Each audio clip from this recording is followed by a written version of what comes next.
NBA DFS conversation starts now. Myself and Bobby for the first hour and 20-ish minutes or so, give or take.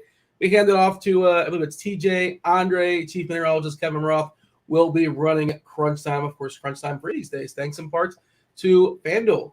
Fanduel sponsoring Crunch Time. Shout out to them. Shout out to those in the chat. They come in early, right on time as we start the show. You want to get all 2 hours of it. Hit that like button as you're walking, and we do appreciate that. Subscribe, turn on the notifications, hit all the buttons, do all the things. That is always much appreciated. And, of course, if it's not enough likes, TJ will reprimand me because he is the gatekeeper of likes. I'm sure whatever it is, he will not be pleased. Bobby, we got 6 games, man. We can take our time, pace it out. 6-gamer. It's a fun one. I like tonight's slate a lot. How are you? How do you feel about tonight's slate? I'm doing good, Dean. How was your holiday, first and foremost? Was uneventful. Yeah, uneventful. Oh yeah, I should have asked you how was yours, but mine is uneventful. It's just mine was good. I just with family. I got drunk on Christmas Day and fell asleep on the couch. It was a good Christmas day, right? Like I took the basketball. I typically love the basketball, but I just needed a day off, like mentally, basically. Yeah. So I didn't play any basketball DFS on Sunday, which is like, what? Come on, like everybody loves the Sunday, Christmas. I don't know why I'm saying Sunday. The Christmas slate is always awesome. I just didn't want to deal with it. It was tough with NFL on Saturday because you're playing a ton of volume and then getting right into it Sunday morning. Yeah, it was. I didn't play as much either. I did watch some football. I think there was some. I don't remember. All the days that kind of spread out and always seem like the same. I watched some football. I think there was some decent football, some terrible football. That was the Dolphins versus Buffalo. Was that Christmas night? I think that I watched some of that game. Yeah, again, uneventful. I think it was the Dolphins versus Green Bay, Christmas Day. Wasn't it? You're right. Yeah, I'm just forgetting things. I wasn't drunk, by the way. You were kicking back on the grandpa's coffin, and I was not. I was not drinking, but I'm still forgetful. I forgot what I was doing. But yeah, did you play the basketball and the football? Did you hit everything up? I played the football. Wasn't the greatest slate. Played a lot of McCaffrey. Didn't go well. Didn't get there for me. And then on Sunday, I played like one team in NBA. That was pretty much it because kids' first Christmas, we were doing the open the gifts and stuff. But what do you give a kid that's one? Like, what does a 1-year-old ask for? He's not even one. He's like 7 months, but they made a big thing. He's not even going to remember it. So they took a video and we helped them open presents, stuff like that. Yeah, but like you got socks in a rattle. I bet he liked the rattle. I feel like he would like the rattle. I don't know. Yeah. I don't know when it loses its luster, but at least for a couple minutes, it's a lot of fun. Yeah. Yeah. But, there was a couple more things, but I don't, they're just all kid stuff. Yeah. What did everybody in chat get for Christmas? Anything eventful? Anything interesting? Anything worth noting? By all means, share. Feel free. 6-gamer tonight. 2 games at 7:00. It's kind of a sprint slate as well, right? 2 at 7, 2 at 7:30, 1 8:00. Last game 8:30. So we're done with this one pretty quickly. The news flow should come in pretty good. There's some key injuries we're monitoring. The big one I would say probably Jalen Brunson. The Brunson burner's got that hip, so he's questionable. Halliburton's also got a knee. He's questionable. Took a bad fall last game at the end of the game. I imagine that's what it was. I can't remember if that was a knee or a leg, but I was watching it. We already have Devin Vassell ruled out. Kelly Oubre is doubtful. I assume he doesn't play. A couple minor ones. Brogdon is he's ill. He's questionable. Oh, FVV, Freddie VanVleet. I expect he doesn't play, my guess. That's my lean. But he is questionable with his back. Hurt his back last game. I believe he did not practice as well. But we should get most of that stuff, if not on our part of the show, the Crunch Time show. The overall slate thought process, man, I love, you know me, I always talk about hating the 7:00 games, but good Lord, I can't ignore OKC, Charlotte. I love this game so much, especially if we get Oubre out. Like, I expect Oubre is going to be out. The loss of Poku's going to be out for 6 to 8 weeks. Open things up a little bit for OKC. Not really sure who they're going to start, but whoever their 5 is looks pretty interesting. The Moose might get loose. We have a possibility of a 3K Darius Baisley draw on the start on DK. Are you as excited about this game as I am? OKC Charlotte, but this is a DFS player's like dream, is it not? Yeah, it seems like a game we can. I think in tournaments you can take a couple shots stacking up this game. You hit on the basically Poku being out. Baisley would be the immediate value piece that I think stands out in that situation. You could also go to Muscala. I think those guys are very interesting, up and down game. But those are like the significant values. Shea and Giddey, you can always play. And then on the other side, right, like Oubre, we expect him to be out. I think it opens the door for PJ Washington at 5,300 on DK. He's someone who I have some significant interest in. I'd also say LaMelo is probably one of my favorite plays on the slate. I think he's very strong at the point guard position. Point guard position overall on the slate is absolutely loaded. Plumlee is another guy I think you can get to as well on DK. I think he makes sense at 5,800. And then Terry Rozier, I think, is another one. He'd probably be just where he's at in terms of, I think I'd prefer, like, if I had to rank him, LaMelo. Yeah. Probably Washington. No, I'd probably go Washington, LaMelo, Gordon Hayward, and then it would probably be Rozier. Plumlee kind of falling in the end there. So I think all those guys are in play. This game in general, I think there's a ton of stuff you can get to. I didn't mention a couple other with Richards, right, is questionable for Charlotte. He got upgraded to questionable in this game. He's dealing with an ankle, kind of their backup five. DSJ also questionable. I don't think that's a huge deal, but just noting it. He's questionable with his ankle. Might a slight hit as far as a minute or two maybe on those guards, but probably not that big a deal. OKC, like we said, Poku is out. JRE is still out, so they are pretty thin on the inside. Jalen Williams expected to be available back from the G League as well. Ownership's going to be all over this game too. And you mentioned the strength of the point guard position, and I was thinking, I love the idea of going double barrel, just running SGA at LaMelo. Like that just looks so good. LaMelo's going to be more popular on FanDuel. If you kind of shop around, 9K on FanDuel seems pretty egregious. Like that's one of the first players you lock in. You're playing cash games on FanDuel. 9K versus OKC.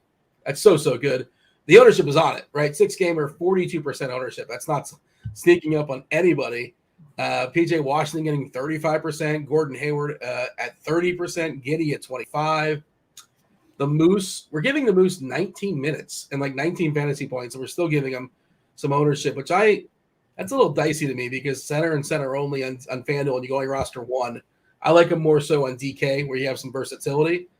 And you mentioned Rozier as an interesting pivot away from LaMelo. Of course, you can play them both as well, but that's the thing with this game. You could stack this game up like you're talking about, and I think you could have like 5 or 6 players in this game in that stack because you can get the 2 key guys, and then everybody else is pretty cheap, mostly, with the exception of like Rozier and Giddey, but there's a lot of cheap guys around them, and still get a couple decent players. So, you're not fully punting the slate. You're stacking this game up with the 2 studs, with SGA and LaMelo. DK-wise, LaMelo's a little bit more expensive at 9.7, but still feels really good.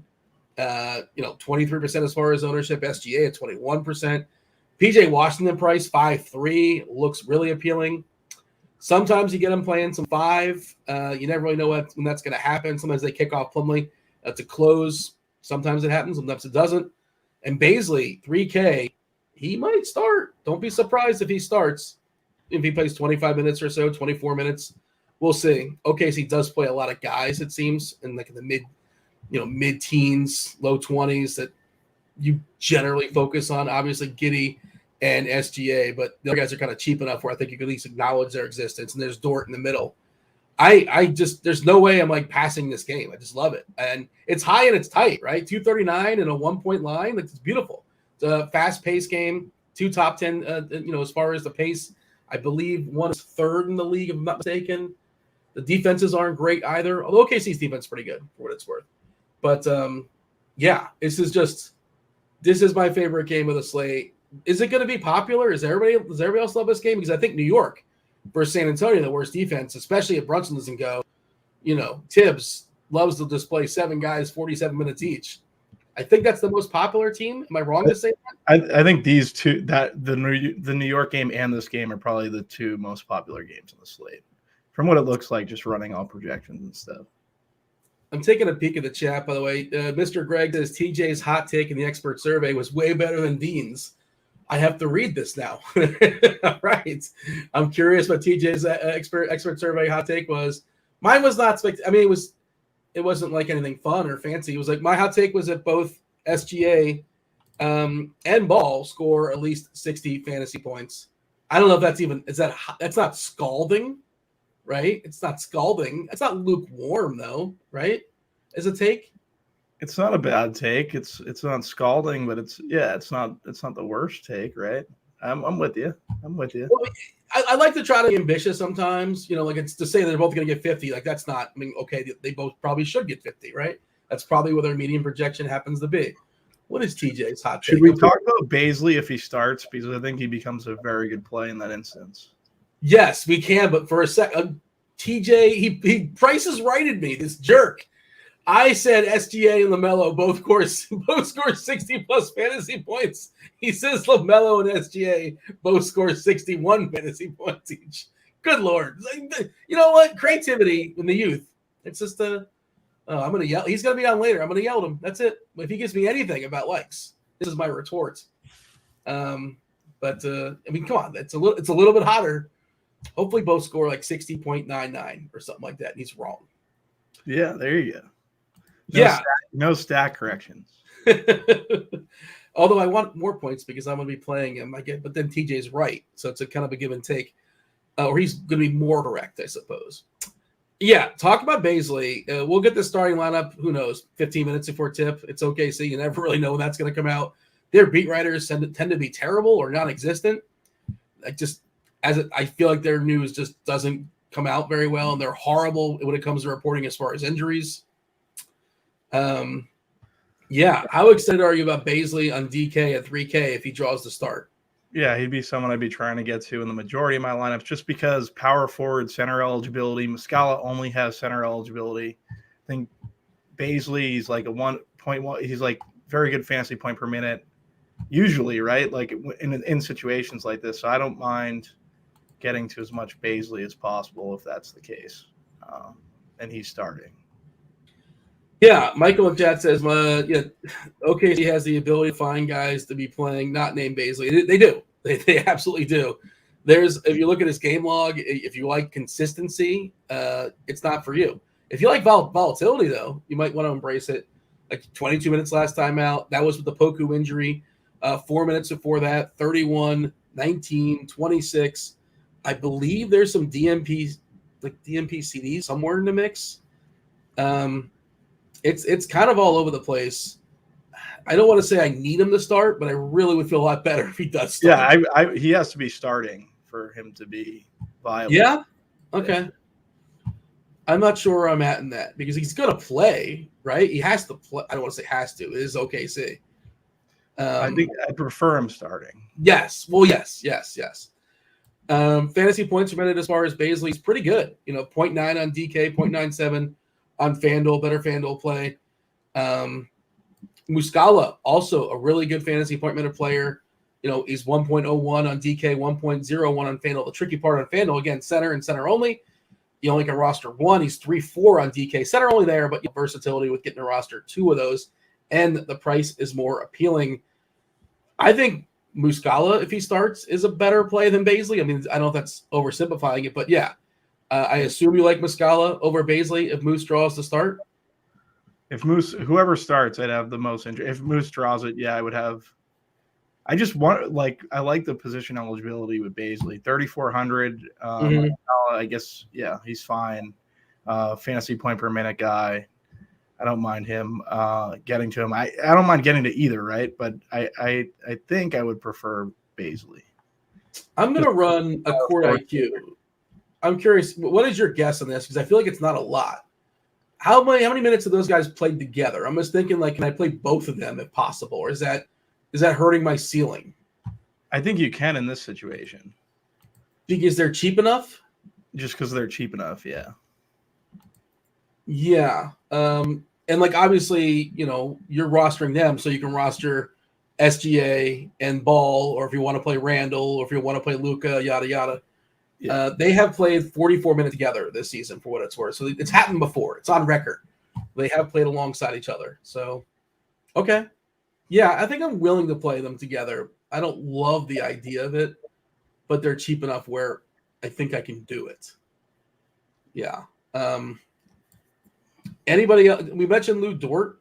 How do you feel? And Giddy, like we like them too, right? But to what extent? Dort and Giddy.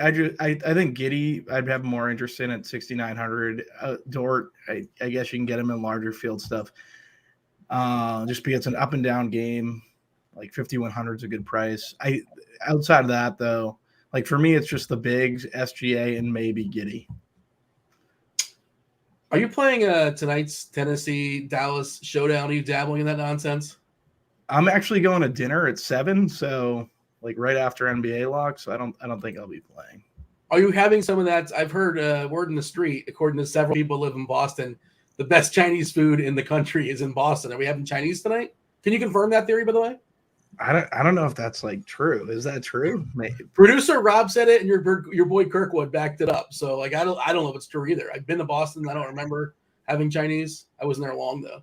A small city. I'm not a Chinese food guy. I live in an Italian neighborhood. We have a good Chinese restaurant in the Italian neighborhood, but I think they're shutting down. So how could it possibly have been? You know, never seen a Chinese restaurant shut down. Like it's like license to print money. They were there for years and it just sold out. Okay, actually pretty good. Yeah, I don't know.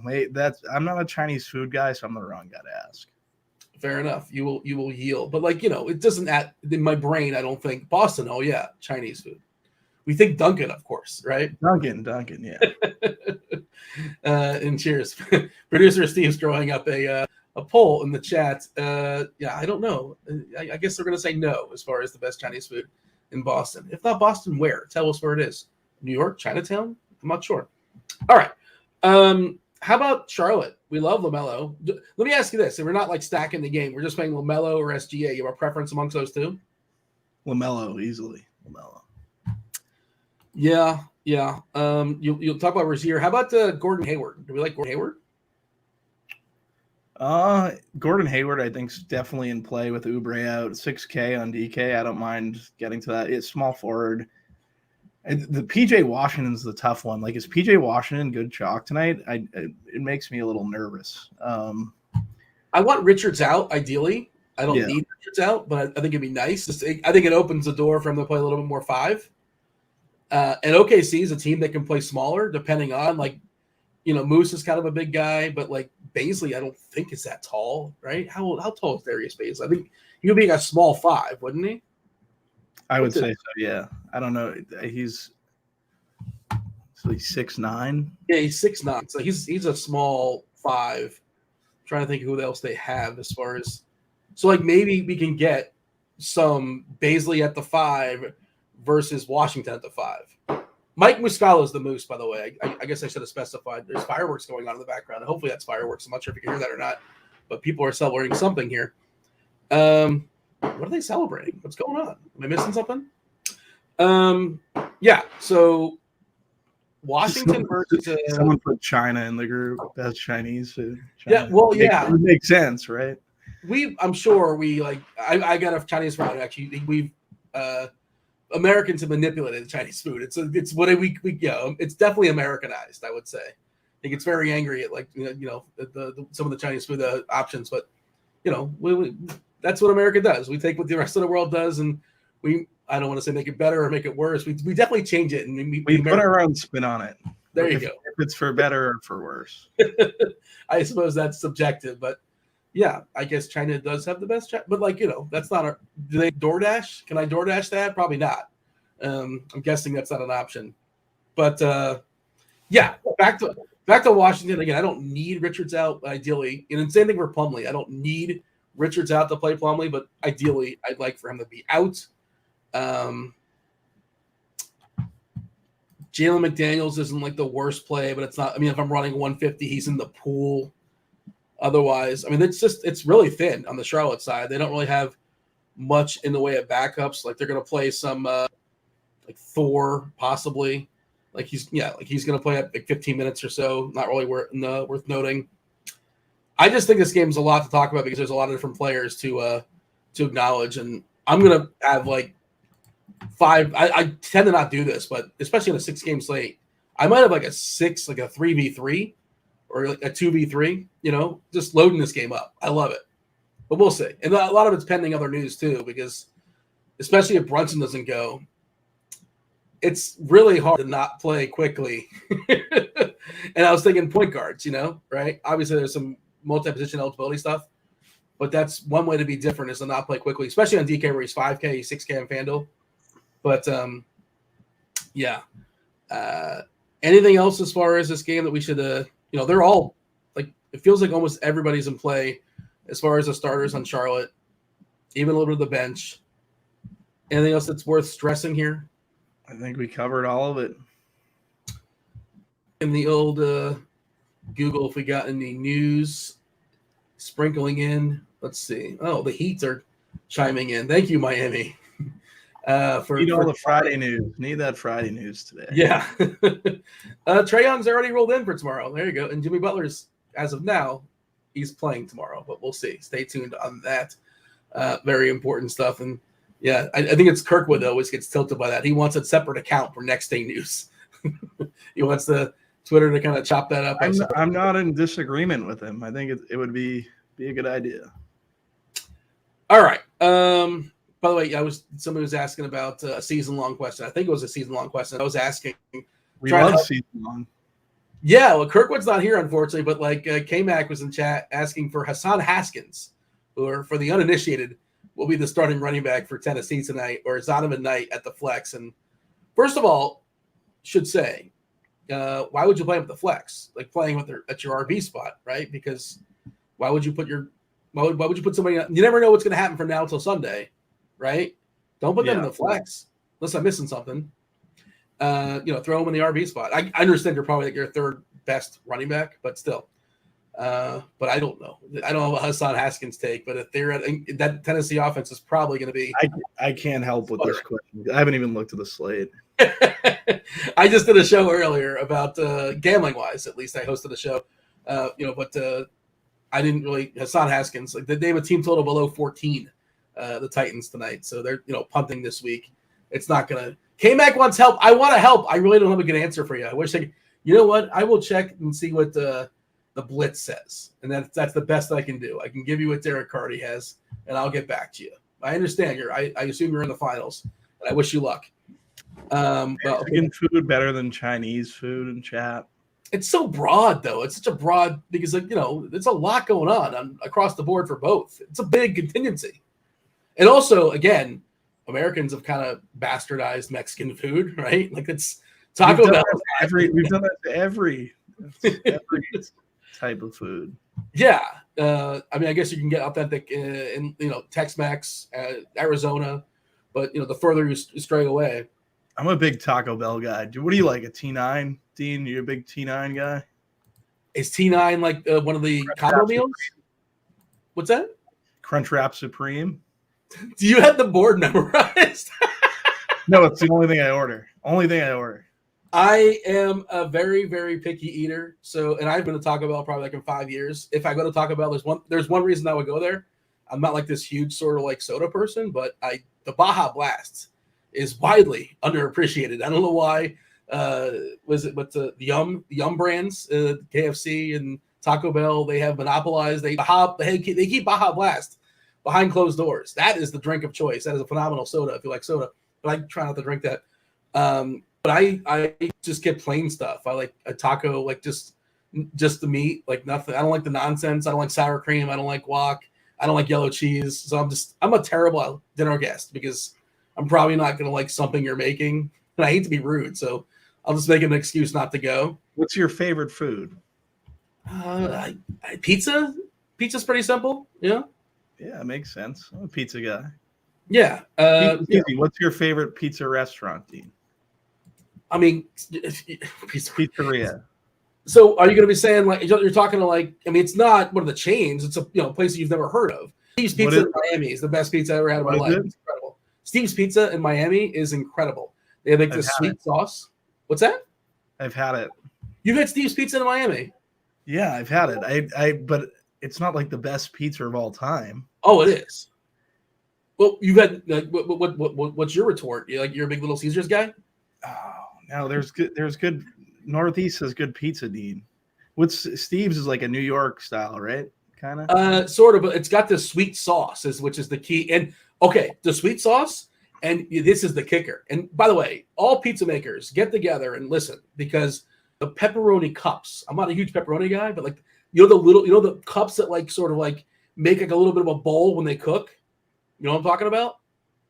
The cup and curl. Pepperoni cups. No. Okay, the little pepperonis that curl up. Producer Steve, get a picture of this. I'm sure he knows what I'm talking about. Isn't that like most pepperonis? No. It's not like most pepperonis. Most pepperonis, it's flat. I'm talking. It's a little pepperoni, and when it's cooked, it makes like a little bit of a kind of like almost like turns like a little bowl almost, and like it holds a little bit of grease in it too. If you like the grease. You don't know the cup pepperonis? That's the key. No, I've never heard of it. Somebody, I'm pretty positive I've eaten Steve's. Yeah, that's right. Those look like regular pepperonis to me. No. I'm telling you, there's a difference. That apparently they're spicier than normal. I don't think they're especially spicy, but that's the key to the pepperoni is the ones that curl up. There might be a specific term for it. Now I feel like I have to Google what this is. This is the important things we talk about in a 6-game slate to derail the slate, because trust me, we're going to still get through it plenty of time. And the chat's talking. I think they know what I'm talking about. Steve's Pizza in Miami. That's where you want to go if you're ever. It's a hole in the wall. It's a total hole in the wall. It's got like a Pac-Man. You feel like you're stepping like 1987. I think my brother took me there. My brother lived in Miami for a little bit. We went down. Yeah. That's the place. Best pizza place in Miami. Yeah. He said it was good. I thought it was all right if it's the same pizza, which I'm pretty sure it was. Okay, fair enough. But give it a shot again if you're ever back in Miami. I would recommend it. I will. And I don't. Yeah, if I could talk about, I'm getting like something plain. Yeah, like a plain. And if I go to Moe's, or I guess Moe's is like is a wrap place. I don't know if you have that up there in the Northeast, or what's the other one? The one that it's literally stands for hot. Like the fast food restaurant, the fast casual, what everybody loves. Chipotle. Chipotle, yes. Chipotle, yeah. Qdoba is so much better. Oh, look at that! Look at the hot takes coming in. Qdoba's better. They're all kind of sort of the same. Yeah, they're all fine, but I get it just pretty plain. I don't like to stray. I don't want extra guac. I don't want sour cream. I don't want the nonsense. Just give me the protein. We're good to go.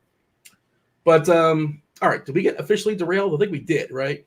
Other stuff going on in the chat, I'm sure. But by the way, poll was according to our poll, best Chinese food is not in Boston. 93% say no. There you go. Next game. Anything else of note, or shall I move on? We got it. Next game. Cleveland. The Cavs are in Indiana. 223 is the total. Indiana is a 4-point dog here. Just want to double check and see if we got anything on Halliburton. But last we saw, Halliburton is questionable. That's kind of a big deal. Everybody else is healthy. Cleveland is good to go. Like some of their bigs that don't really matter. Like Windler is out, and Dean Wade is out, and Robert Lopez is ill, questionable. Doesn't really matter so much. But actually, I think it's worth noting because they do have only 10 bodies, right, Cleveland? And we have really good prices for Mobley and Jared Allen. Feels like they've been cheaper now than they've been in a while. Mobley, we're looking at 6'2" on DK, 6'9" on Fanduel, much more appealing, of course, on DK. 6'2" for Mobley, 6'3" for Allen. If you want to throw a dart at Love, which is, good fantasy point-minute player, but you never really know when he's going to play more than like 17 minutes. He's, 4-1 on DK and 4-8 on FanDuel. And Mitchell is obviously fine as well. But the rotation will be tight for Cleveland. Your thoughts as far as the Cavs? Yeah, so you hit on it. The prices for Allen and Mobley are very cheap relative to like where we've seen them priced previously. So I don't mind getting to either of them. And then I think Mitchell at his tag, what's the 8,900? I think he's interesting in terms of a ceiling. A lot of people aren't going to go there. It's still Indiana. Like I think it's this game is going to be like it isn't going to be everyone's favorite game. There are a ton of point guards on the slate, but I do think Donovan Mitchell should make your tournament pool if you're building like 150 or just any like 20 teams, I wouldn't mind having some Mitchell. Yeah, 100% agree. He might even make my first 10 teams. It wouldn't surprise me. Nothing as far as Halliburton, by the way, for what it's worth. Ownership-wise, it's pretty. We're getting Mobley at 22% on DK right now. Mitchell at 21, 8-6. From some versatility, you can throw him at shooting guard if you want. Jalen Smith, kind of surprising to me. We're even at 20 minutes getting some ownership, not a ton, but some. And Allen around 11%. Mobley getting more than Allen. More than anything, I would say it's because he's got power forward and center versatility. Jared Allen, center and center only. We're projecting 19 minutes for Love, for what it's worth. CJ McConnell's all the way down. Did I say TJ McConnell? TJ McConnell, all the way down to 3.1K. If Halliburton doesn't go, I assume TJ McConnell would spike up. Problem is, like you've kind of already hinted at it, like it's already a guard-strong slate. Quickly looks fabulous. If Brunson goes, he looks really good. We talked about SGA and Ball looking really, really good as big spends. Luka is another guard who's incredible, who could absolutely break the slate, as he did last time. 111, I believe, and he's got Houston tonight, a team that he's certainly capable of, dropping 50 actual points in the bucket on. Do we want to do that? Let's go ahead and pull up. I think we have an if or a what if or an if then for Indiana. Let's see what we have as far as if Halliburton doesn't go. I think we have that. We have one for everybody else. Yes. Okay. TJ McConnell and Nembhard would get significant. Well, like McConnell at 3K would probably become a lock. I think we're a little soft on McConnell. We're giving, now this is like, this stuff can change when it actually gets posted, but as of right now, our what if, like if Halliburton doesn't go, and it is worth noting, I believe McConnell has not started a game the entire season. And, of course, we have had some games where Halliburton's missed, but I think some of those games, or most of those games, McConnell was also hurt, right? Yep. We're only giving McConnell 22 minutes if he doesn't go, which that seems a little conservative. Like it's certainly possible he doesn't start, but and it's still fine. Like he's a pretty decent fantasy point minute player, and we're projecting fantasy points around 21, 22 DK Fanduel. Nembhard would be the biggest benefactor, or looking like one of the stronger plays at a DK value almost at 3, 28 DK points, 28 Fanduel points, and Mathurin would get a bump too.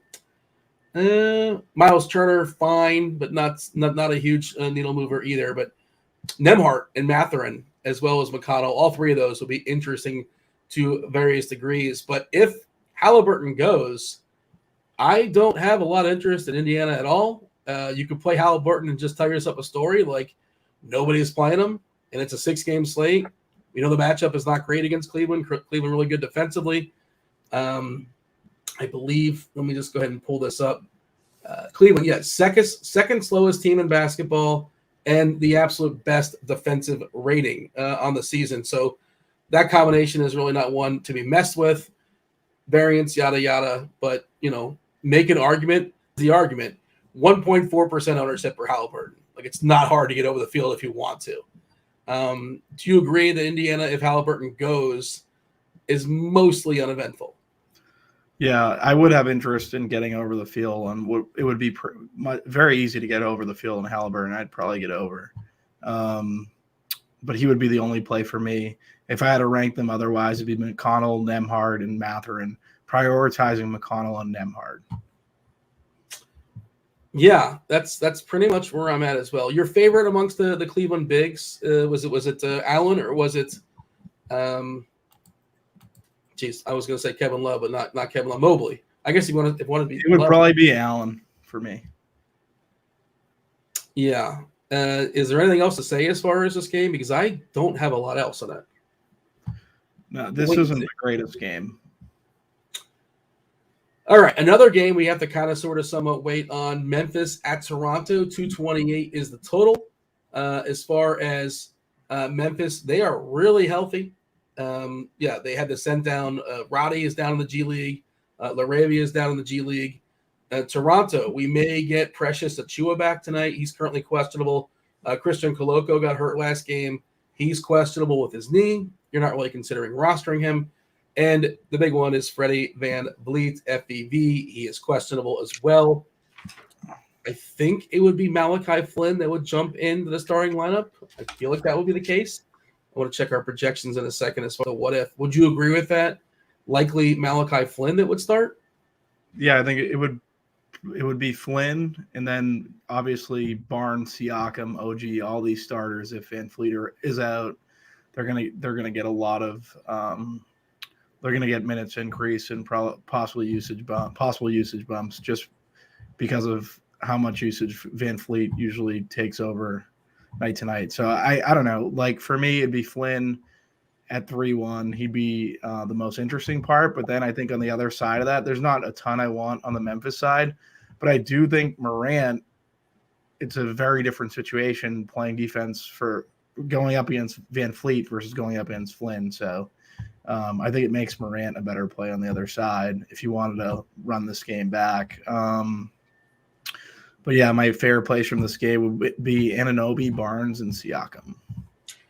Yeah, well, just to jump on Morant, it's a good point. It's a similar situation with Halliburton where it's a superstar. It's a stud that's just not going to get played on a 6-game slate. You know, unless something goofy happens. We're looking at a 3% ownership right now on John Morant. And now, do you think he outscores Ball and SGA and Halliburton and Mitchell and all those guys? Like, maybe. I guess he can. Does he have a better than 2% chance to do so? Probably. I would think so. But, you know, there's no math is saying that, like, oh, yeah, this is the play. John Morant, he makes a ton of sense from a math perspective. It's an ownership perspective. Desmond Bane on FanDuel's got a pretty good price. He's 6-1 over there. I think he's in the 7s on DK still. My apologies, got the cough there. And for that reason, Bane's getting a huge ownership bump there on FanDuel, almost 30%. According to our projections, they have to refresh. That's a big number. Otherwise, not much else. Like Brandon Clark's getting some, which I usually like him when he's mostly neglected. I don't really want to throw a dart when you're banking on Adams getting in foul trouble. This game somehow going small, and we're giving 21 minutes to Clark, and we're giving 27 to Adams. We're chopping those up as far as the 48 for the 5. Besides Ja on Memphis, do you like anybody here? Or it would probably be, like you said, Bane and Adams. Someone mentioned Trent in chat. Yeah, Trent would get a bump also if Van Fleet was out. Yeah, so I did run a court IQ, and if we kick FEV off the court, OG Anunoby gets a bump of 2.4% as far as usage. Trent 1.9%, Malachi Flynn 1.9%, Pascal 1.6%. The biggest usage guy would still be Pascal at 31.7%. He's just been awesome. 1.49 FanDuel points per minute, 1.51 DK points per minute. And you know what? If you're playing Pascal on DK gave you a little surprise. If you're interested, he's got power forward eligibility, which I feel like that hasn't been a thing for a while. Is that when I saw it today, I'm like, oh wow, power forward. Look at that. Yeah, I feel like he hasn't had dual position eligibility in a little bit. So yeah, that's interesting. Yeah, the Trent thing, he hasn't been great, but yeah, we are projecting 34 minutes for Trent. Trent's very much scoring dependent. He's got to put those points in the bucket. If we have no Freddie Van Vliet, we are giving 34 minutes to Trent, which, it's not a very good matchup for Trent too, based on defense versus archetype tool. Look at that. I wasn't looking at that earlier today, but I threw it up. Feel free to. I like the defense versus archetype stuff. He's like the 3rd ranking. We're giving 34 minutes to Trent. We're giving 28 to Malachi Flynn. This is if Freddie does not go. Therefore, Malachi would get projected for low 20s as far as fantasy points. I like just a general rule of like Pascal getting more than the field, whatever the field is projected. If you're running a bunch of lineups, I think you're always supposed to have at least some Pascal, especially when he's neglected. Tonight, 7% again, Triple J, Steven Adams, some good defense on the other side, but you can just throw that stuff out if you're just looking at ownership, and I don't mind that. It's very easy to be different in this slate and still roster good plays, right? Like just good players. Yeah, I skipped over Triple J. Triple J, you shouldn't leave off your tournament rosters. I mean, his thing is just like they don't let him play. Like the 27 minutes projected. It's like, and he's not. He's just his salary is more than a guy that plays 27 minutes. But he's a great shot blocker. If he gets going from that perspective, of course he can get handsy as well. He's volatile, and you catch him on the right night. I don't mind him. He's 6'5" on DK, 7'1" on FanDuel. Let's see. Toronto ownership. OG Anunoby is 13%. Barnes at 12%. Freddie, for what it's worth, another guard that's going to be totally lost in the slate. If he does go, 5% is the ownership there. Like we currently have less than 1% on Trent, but that's assuming that Freddie is in. That would change. Yeah, Triple J is my guy, but I love him, but I just, head versus heart, that kind of thing. In the chat talking about why I don't like Triple J. I like him, but it's just, I wish he was either a little bit cheaper or played a few more minutes is kind of my issue with him. But sure, in tournaments, I would not besmirch. He's handsy. Yeah. He just, and maybe he's handsy because he's like, he knows like he's going to sit anyway because, he's not going to play 33 minutes. So you can be a little bit more aggressive. And if you get an extra foul, whatever. I was going to the bench and was going to chill anyways. Maybe. I don't know what the thought process is in those things. I've heard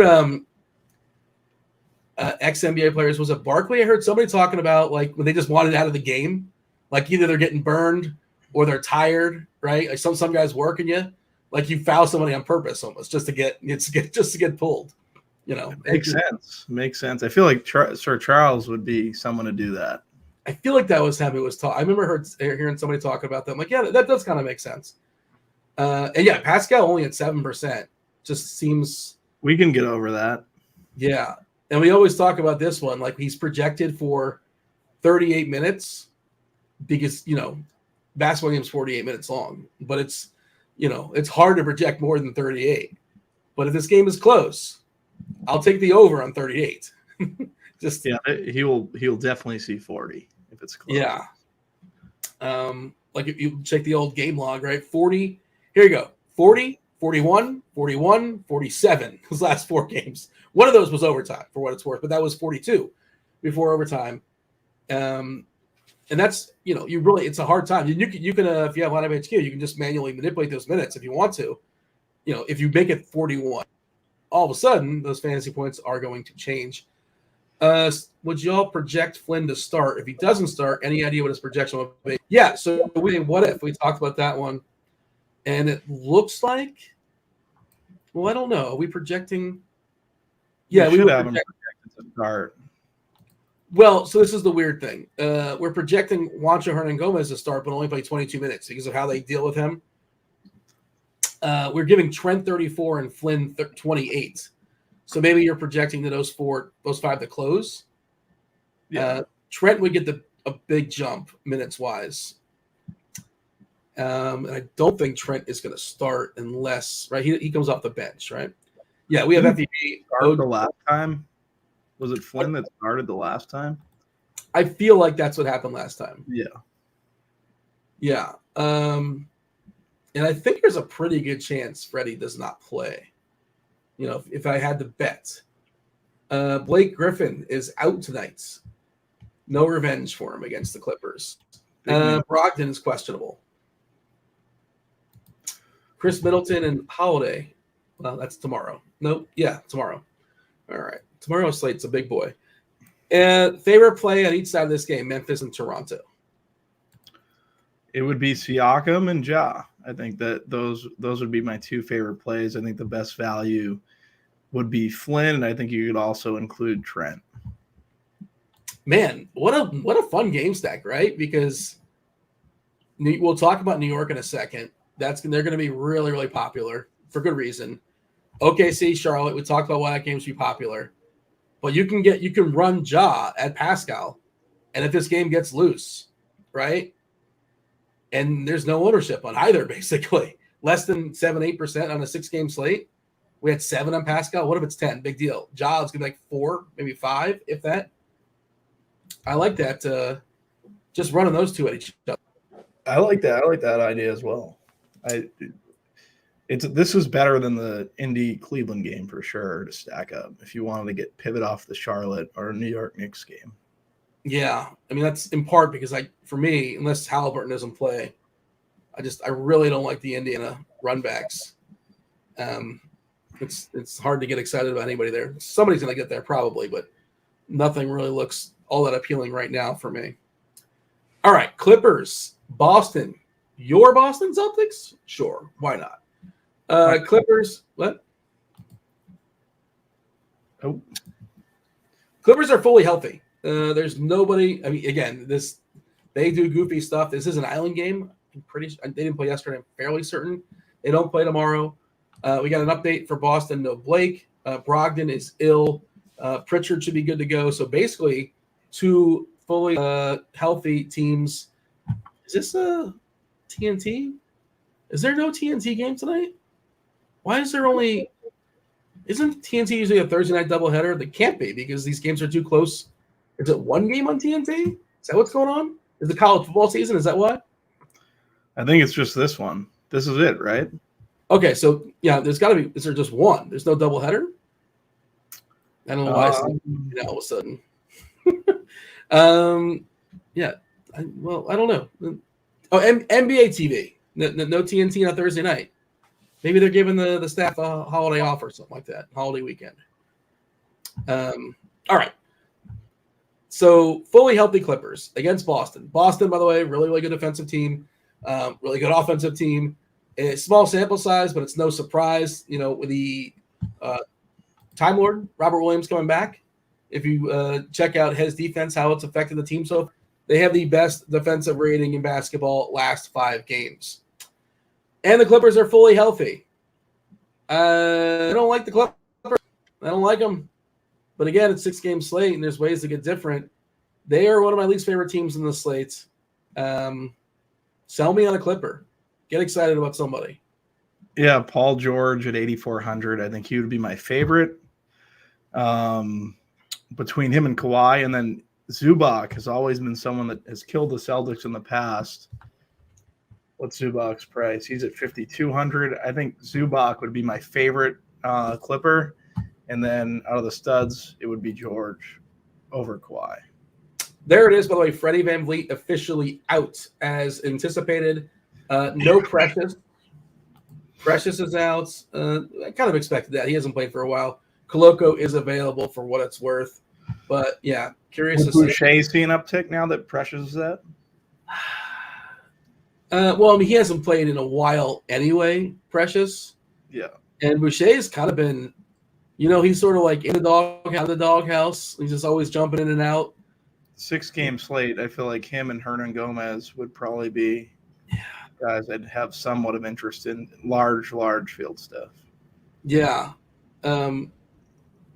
Yeah, I mean, if you're running 150, I don't mind as a dart, but he's really been relegated. I think he had a DNP CD. They're horrible plays, it seems like.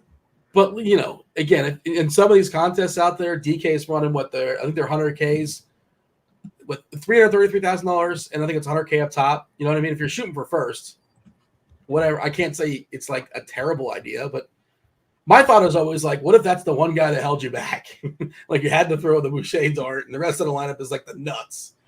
But I guess that's what you're signing up for, I suppose. No, I hear you. But yeah, I'm curious where, again, another guard in Flynn, guard heavy slate for sure. Let's talk about the Clippers and Boston. You're talking about the Clippers, and I agree. You can play Paul George. He's not going to be very popular.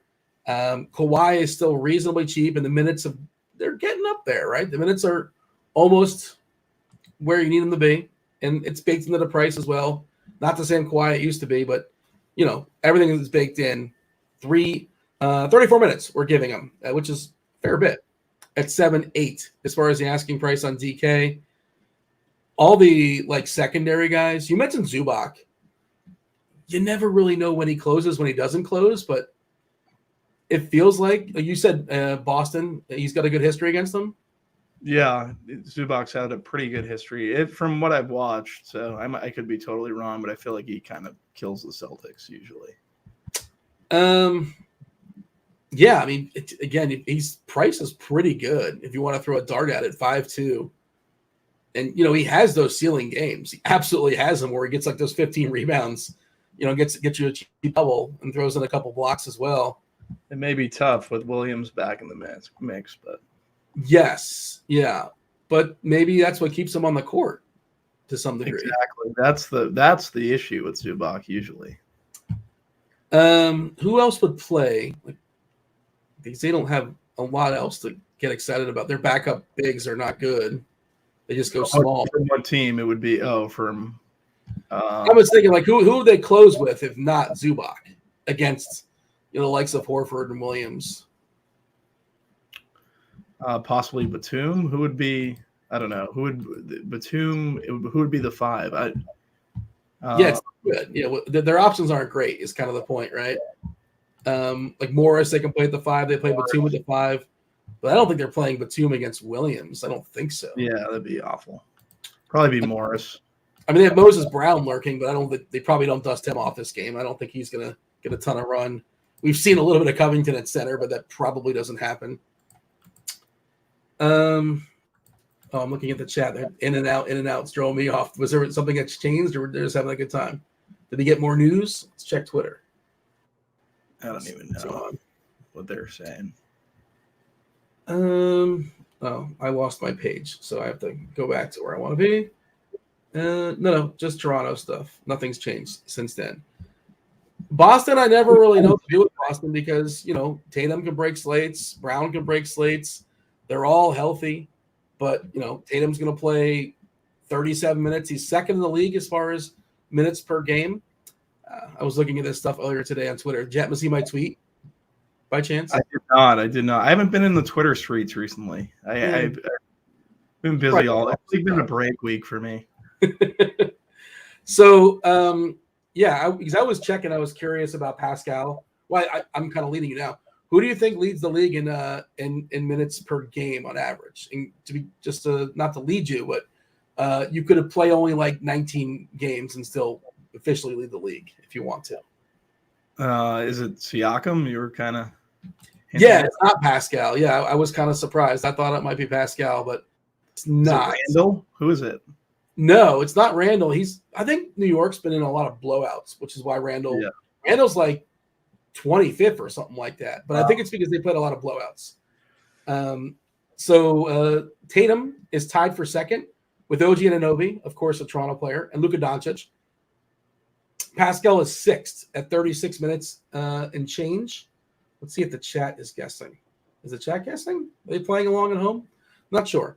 But James Harden, 33-year-old James Harden, is actually leading the league in minutes per game by a good bit, too, 38.2. A minute and change more than the next guy. It's not Donovan Mitchell. Somebody's guessing Donovan Mitchell. He's 11th for what it's worth. But yeah, Pascal is sixth. And I thought we'd find the New York guys kind of high, like Barrett as well. But I think it's in part they've played like an inordinate amount of blowouts. Someone's asking about if Brogdon's out. I think Pritchard and Derek White would be the two guys you'd want to have exposure to. I don't want Pritchard, do I? Or just if you're choosing between two of them, I don't know how much I'd like them, but yeah. Okay, so we have a what if. They get the most minutes. They get the most minute increase. We have we would give 30 minutes to Derek White, 24 Fanduel points, 24 DK points, basically. So I think White is, and again, the tricky part again, we keep talking about it. The theme of the slate is point guards, right? It's a guard heavy. A lot of the plays we've liked so far have been guards. So there is an opportunity cost. We haven't talked about the Knicks just yet, and that could be especially, well, I guess if Brunson's in, he's an awesome play. If he's not in, how do you not play quickly, right? Pritchard is available, Mr. Richard. I think he's off the injury report. He was injured last time, but I believe, he had a thigh, but now he is fine. Smart is fine. A little bit of bump to Smart, incremental bumps across the board. Tatum is another big spend. That's fine. If you want Tatum, okay. You want to play Brown, okay. Probably not the first place I'm going, but if it's a really, really guard heavy slate, you get the third or fourth or fifth best guards opposed to the first and second, and you get some of the best wings if you want to work it that way. Yeah. What are you doing with Tatum and Brown? Like you said, both are fine. They're fine every night. Tatum, Brown, I don't mind getting to either of them. I'd probably separate them. But yeah, my priority for a big spend is going to be Luka tonight by far. Yeah. That's one of the big forks in the road as far as the slate. And I don't know. He's obviously a great play. It feels like a bigger slate than it actually is, and strange because 6 games, there's several teams that I'm just kind of throwing out, and I still like a lot of stuff. Are you feeling the same thing? Yeah. I feel like there's a ton of players you can like Morant, Ball. I think I'd prefer both Morant and Ball over Tatum. Maybe that's a bad take, but well, see, that's the point. Is like those guys are guards, and if you're not playing Morant and Ball, guards are good. You can still find guards easily, and then you can get to Tatum as a wing. I don't know. It's an interesting lineup construction strategy that gonna have to figure out when we get off air, I suppose, or maybe we'll figure it out on there. We might have time to do so. We gotta dive in, but lineup construction always matters. But it feels like tonight it matters a little bit more than most nights. If that makes sense. That's what I'm feeling, at least. Seems that. Nobody getting ownership on the Clippers, by the way. Like on Fanduel, Kawhi is getting 6%. Besides that, basically nobody. Boston, Smart at 6'3", 23%. It's fine. That's like a last man in to me. I'm not attacking that. Becomes a little bit better if Brogdon doesn't go. Brown at 17%, Horford 16%, Williams. The tricky part with Williams, of course, is how many minutes is he going to play? We're giving him 20. He, of course, can rack up. You can still get there in 20. Yes. Yeah. And it's a small sample, but I'm going to assume even in the small sample, it's going to show he's a better player on Fanduel than DK. And you consider those stocks. And, he doesn't hit threes. So it would make sense that you're getting more as far as the scoring system. Well, let's see. 1.26 on Fanduel, 1.21 on DK. So a better DK player, but he's 4.3 on DK and 5.2 on Fanduel.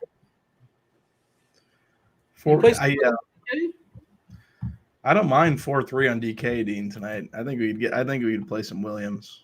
I think so too. That 15% as far as the ownership. No, that's Fanduel. Let me jump to DK. My apologies. Let me give us a refresh too, in case they've updated this since. And Steve in chat's talking about, Flynn, we gave him 28 minutes. And I assume that's pending the starting lineup. But that seems like a reasonable number to throw on him. All right. We got a refresh. When was the last time they updated ownership? 5:30. Okay, so I'm sure there's another one coming at some point as well. We got Smart at 11, George at 10, Williams at 9%. I think he was really popular on Christmas, and I believe he disappointed. But I remember reading about that or people talking about it on Twitter. Yeah, the Trent thing for 34 minutes is I see they're talking about that in chat as well. I'm not certain about 34 minutes for Trent, and they can be empty too. I don't know what to do with that guy, man. I never get him right, or just don't play him. It's usually the right way, right? But you Gary Trent guy? For Trent tonight. This might be the night to play Trent. Where is he in the defense archetype? Is he third? He has the third highest. He's popping. So I think he can play Trent tonight. What is he, a shooting wing? Is that what he is? Shooting wing, yeah. But so some of that stuff can be noisy because Memphis has been without. Brooks is a good defender. Bane, I think, is a pretty solid defender. Some of those guys haven't been there all season long, but okay. I don't know about cash. In my brain, I feel like Trent is a little scary in cash, but I've saved that for the crunch time crew. I'm sure they'll talk about it. They'll be on in about 25 minutes or so. In cash, you're probably playing. Who's the value in cash? I think it's Baisley. You still don't think it's Baisley? I think it's going to be Baisley. Let me run an optimal. Let's see. We'll talk about this in a second. Let's see what we have with the updated Toronto stuff, which is in here as well. I'm going to run 155 lineups on DK. Then we'll run 150 on FanDuel as well. And I'm going to cap it at like 75% and see who's coming up in most lineups.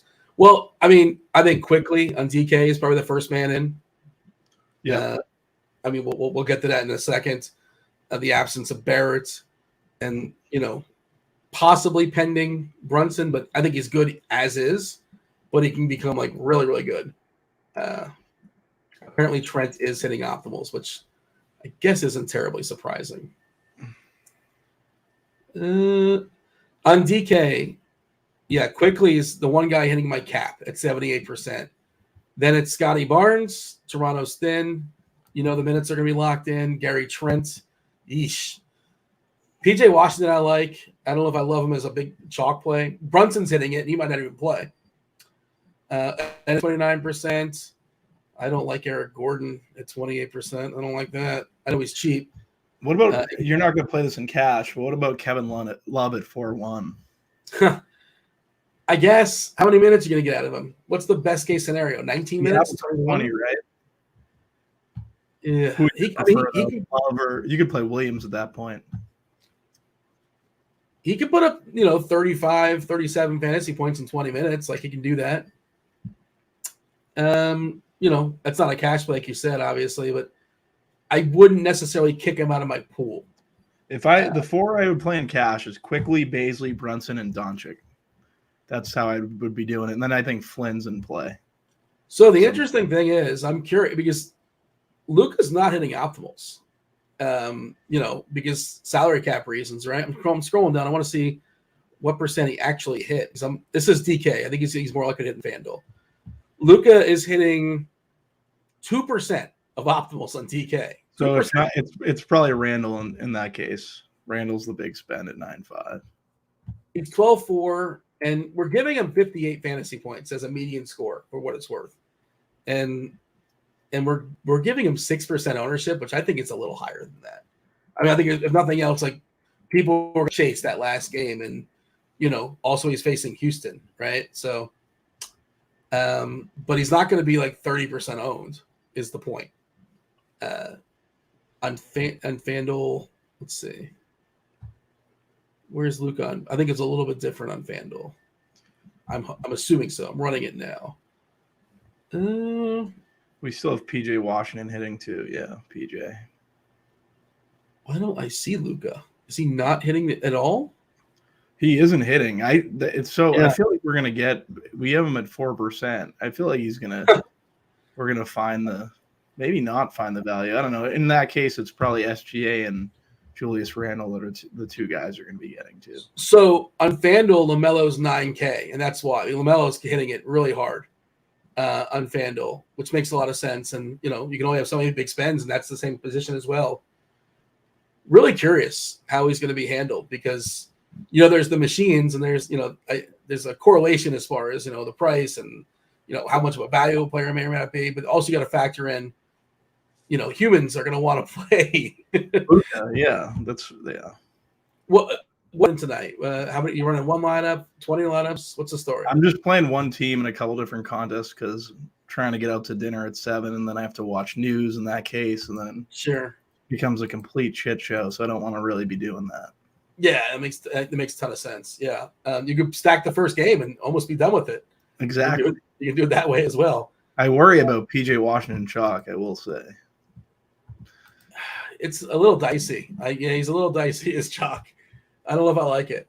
I want Richards. Oh, Richards is in. So that's a slight. If you're looking for an excuse to not play him, that's one reason. That's, again, not a huge deal, but incremental. And Halliburton's in too. So Indiana. We didn't get the Indy value. So no. Oubre is playing. That's interesting. Did not see that coming. Huh. So I think that hurts Washington as well. Yeah. Washington definitely becomes someone I'd have less interest in getting to now. How interesting is Oubre? He's 7'2". 7'2" and 7'8" on FanDuel.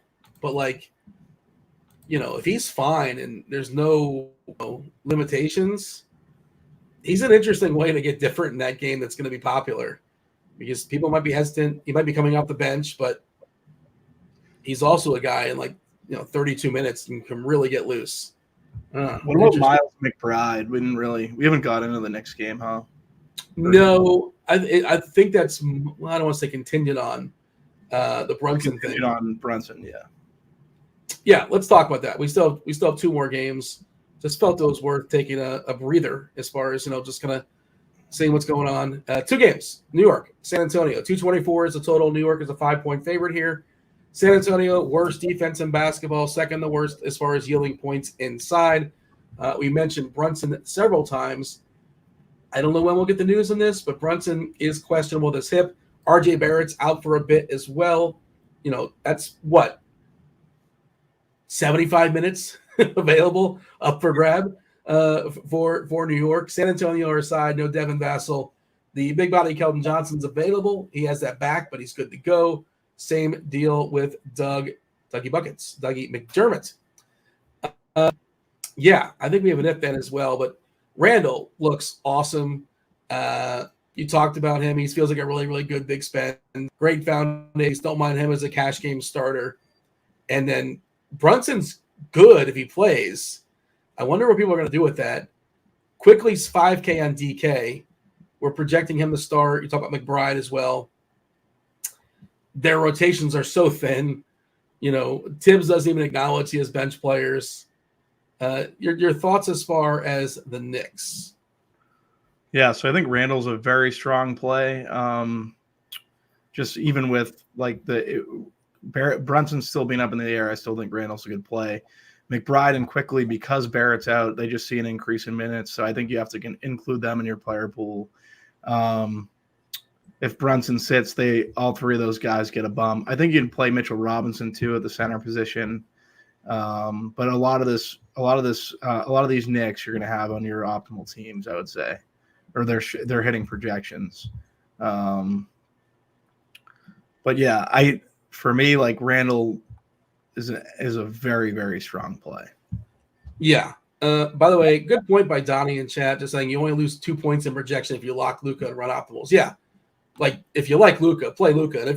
Or just adjust Luka and give him 61 points instead of change. Well, I think Josh Richardson and you could end up there's gonna be a way you can build to Luka. Yes. Yeah. I'm gonna have more than 6 or 7% or whatever. I'm just really curious what that ownership's gonna be, because it's kind of like the machines versus the the FOMO, I suppose you can say it that way. Recency bias as well. And a good point by Matthew. Yeah, Oubre hurts Hayward as well. He hurts everybody across the board a little bit on Charlotte. Slight hit of that entire game, but yeah, I'm not running away from it. But just it is important to note, and probably a slight hit across the board. I do think Washington becomes a lot. It becomes very difficult to roster him. His projections are making your pool and stuff, but he's going to fall down. Yeah. Yeah, I mean, I think the ownership and everything's going to reflect that. I think he'll lose a few minutes. He'll lose a little bit of projection, lose a little bit of usage. That just makes sense to me. And whatever his ownership projection is now, it's got to fall. Randall, we have all Raptors hitting our optimals now. Yes, Brad, Barnes, OG. Yeah, I mean the OG and Barnes one I get. Trent I get too, but it's a little more fragile for me. Maybe I'm just scarred. I played too much with him. I don't suppose. I'm not really sure, but Mitch Rob as a center, don't mind him at 5'4" for New York. Grimes, we're giving 36 minutes for Grimes. He's kind of the lost guy. The worst fantasy point minute guy. He's going to play a lot, but his points per minute is not that appealing, and the price is kind of not spectacular. McBride also, we're giving him 27 minutes. This is with Brunson in. 27 minutes for 18 fantasy points. So he's going to eke his way to, get 18, which is not ideal. And there's better ways to go. Again, he's another guard, right? Point guard / shooting guard. So there's an opportunity cost. You give me 18 points at 3-2 at guard. I probably do not want that. I want to throw that out. It may look better. I presume it looks better if Brunson doesn't go. And I do have that up. Let's see what we would have if Brunson is out. Yeah, so McBride would get bumped up to 25 fantasy points, which is more useful, 36 minutes. we would have 39 minutes for Randall, 38 for Quickly, 38 for Grimes, 36 for McBride, and 29 for Robinson. Amazing. A lot of minutes. Yeah. Did you see like the replay of Luka celebrating when he scored? It was like an 8-year-old child. I did see that. That was unbelievable. That whole sequence was insane. The sneaky great part of that though was you could see Tibbs in the back with like a classic like Tibbs scowl. I mean, that's watch it again and just watch Tibbs because he looked miserable. I would be pretty miserable too. Did you have Luka that night? I did not. I had Luka. Yeah. Oh, congratulations! What was he owned? 5%. Yeah, he was pretty low owned. That's what I figured, and it's a big slate. So Quickly would become just no Brunson. I don't know how you get away from Quickly on DK at 5K, 40-point projection. If Brunson's out, that's a 9x projection on a 5K guy. There's good chalk and there's bad chalk, and I think that's really, really good chalk. Randall will get a boost. He's in the 50s. I'm with you on Quickly. What do you do with that? You just take it. You swallow it, right? You take that chalk. Yeah, you can't really do much about it. But if Brunson doesn't go, I think he's interesting to get away from a little bit. If Brunson doesn't go? My apologies. If he does go. If he does go. If he goes, I feel like there's probably a slight knock in projection, but still, the minutes that he's seeing is going to be ridiculous. 35 minutes we have him for. Yeah, I think Quickly's. If Brunson goes, it makes it quite more questionable, but he's still very good play. How interesting is it that Jetty Osman's out? The Cavs are down to 9 bodies. Garland, Mitchell, Stevens, Mobley, Allen presumably starting. Kevin Love off the bench, LeVert, Okoro, and Halo Neto. Like they're going to run tight rotations. I think Love and Allen are guys you should be putting in your pool. And Mobley. Yeah, you're not playing Stevens. But I like the Love call. What about Mitchell, 8,600? I think it's just tough because there's a lot of strong guards like we've talked about. They could be there. If they were down to 9 bodies, I'd be trying to get some of these Cavs in there. Unless I'm counting wrong, I'm seeing 9. In our starting lineups page, we're counting Halo Neto twice. So unless he pulled like a multiplicity on us, I believe it's still just one dude named Halo Neto. So that's where we're at as far as Cleveland. Interesting. And if this game blows out, right? Let's just for funsies. Neto's playing, Okuro's playing, LeVert's playing. Is Love mopping up? I guess Lamar Stevens mops up. I don't think Love would mop. Well, who does? Who gets the rest? Only 4 guys get the rest. So maybe. I just think because it doesn't seem like he'd be someone that would be doing well. I don't know. It's this year maybe he could see some mop up duty. You can answer it the other way. Name the 4 guys that don't play. Like which is easier? Which is easier to do? You know what I mean? Like I'm just trying to figure. Yeah. It's definitely Okoro and Neto. They're mopping. Yeah, they're definitely mopping. LeVert. I don't want to play LeVert, but yeah, LeVert would probably. Then it would be Love and I guess Stevens. I guess, yeah. Not that you want to play Stevens. I'm just trying to figure out. LeVert would be the one I'd have the most interest in.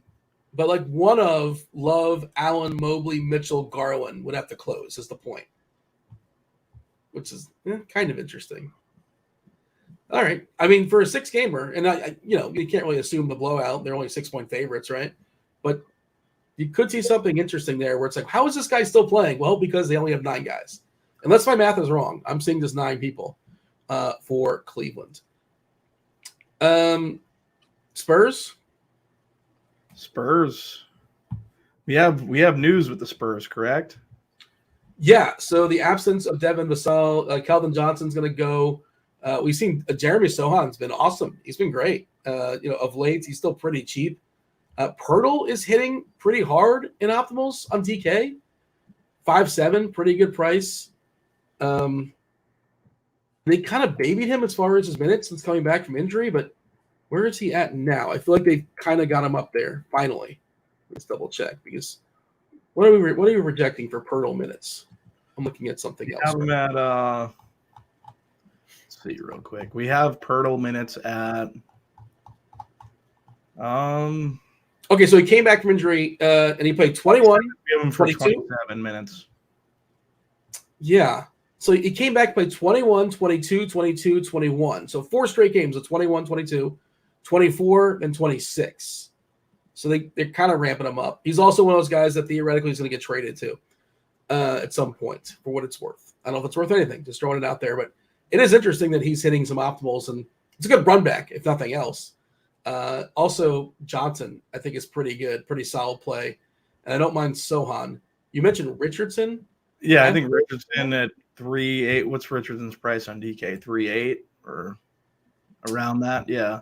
Him and Sochan would probably be my favorite values. Sochan's at 4.8, Richardson 3.8. Small forward's useful. Yeah, small forward's useful. Keldon at 7.1, I think I'd have some interest in, definitely. I think he's someone earlier in the day who was popping up more than he currently is now. I think you can get to him. And then Podol at 5.7. I think Podol's just like a baseline play, but I don't mind playing some Podol in this. I like Keldon a good bit in this game as a run back. Trey Jones at 5.9. It's just the issue with DK is point guard is is absolutely loaded. I do think that Trey Jones is an interesting pivot off quickly. I think they're in a similar price range if Brunson were to. The only way I'd be making that move, obviously, would be if Brunson were to start and play and didn't sit. If Brunson sits, Quickly's a lock. Quickly's a very good play, anyways. But I think interesting pivot, Jones. That's where I'm at as well. I'm open to not playing Quickly if Brunson's in.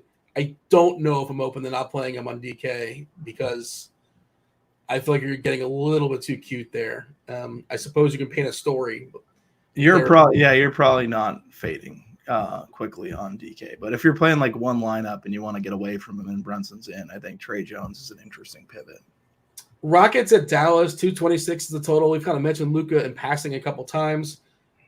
Really surprised ownership is to make sense. Houston, not a great matchup. We're getting Gordon back. They're fully healthy. Dallas, Reggie Bullock is questionable. He has an illness. DFS, of course, still out. Dinwiddie's presumed to draw the start. We've seen Christian Wood playing well in the start. Revenge game for Christian Wood again. I don't love this game. Dallas plays slow, obviously, and the same stories with Houston. If you want to play some Jalen Green and KPJ, I like him on certain nights. I don't think I like him tonight, but for tournaments, sure, they should be in your pool. If you want to run back for Luka. We talked about Luka several times already. Feel free to talk about it again. But other pieces on Dallas, is there anybody in Dallas you like instead? Dinwiddie? You like Wood? It's probably stopping there. I think it's Wood for me. I think Wood at his tag, I think he makes the most sense. What do we have him currently for minutes? He seems like he's a really good, like it's just a good spot versus Houston. Yeah. We're giving him 33 minutes. 25% usage rate, 1.27 fantasy points per minute. I don't mind getting a Wood at all. He would be my favorite. Dinwiddie, I always have issues kind of rostering, but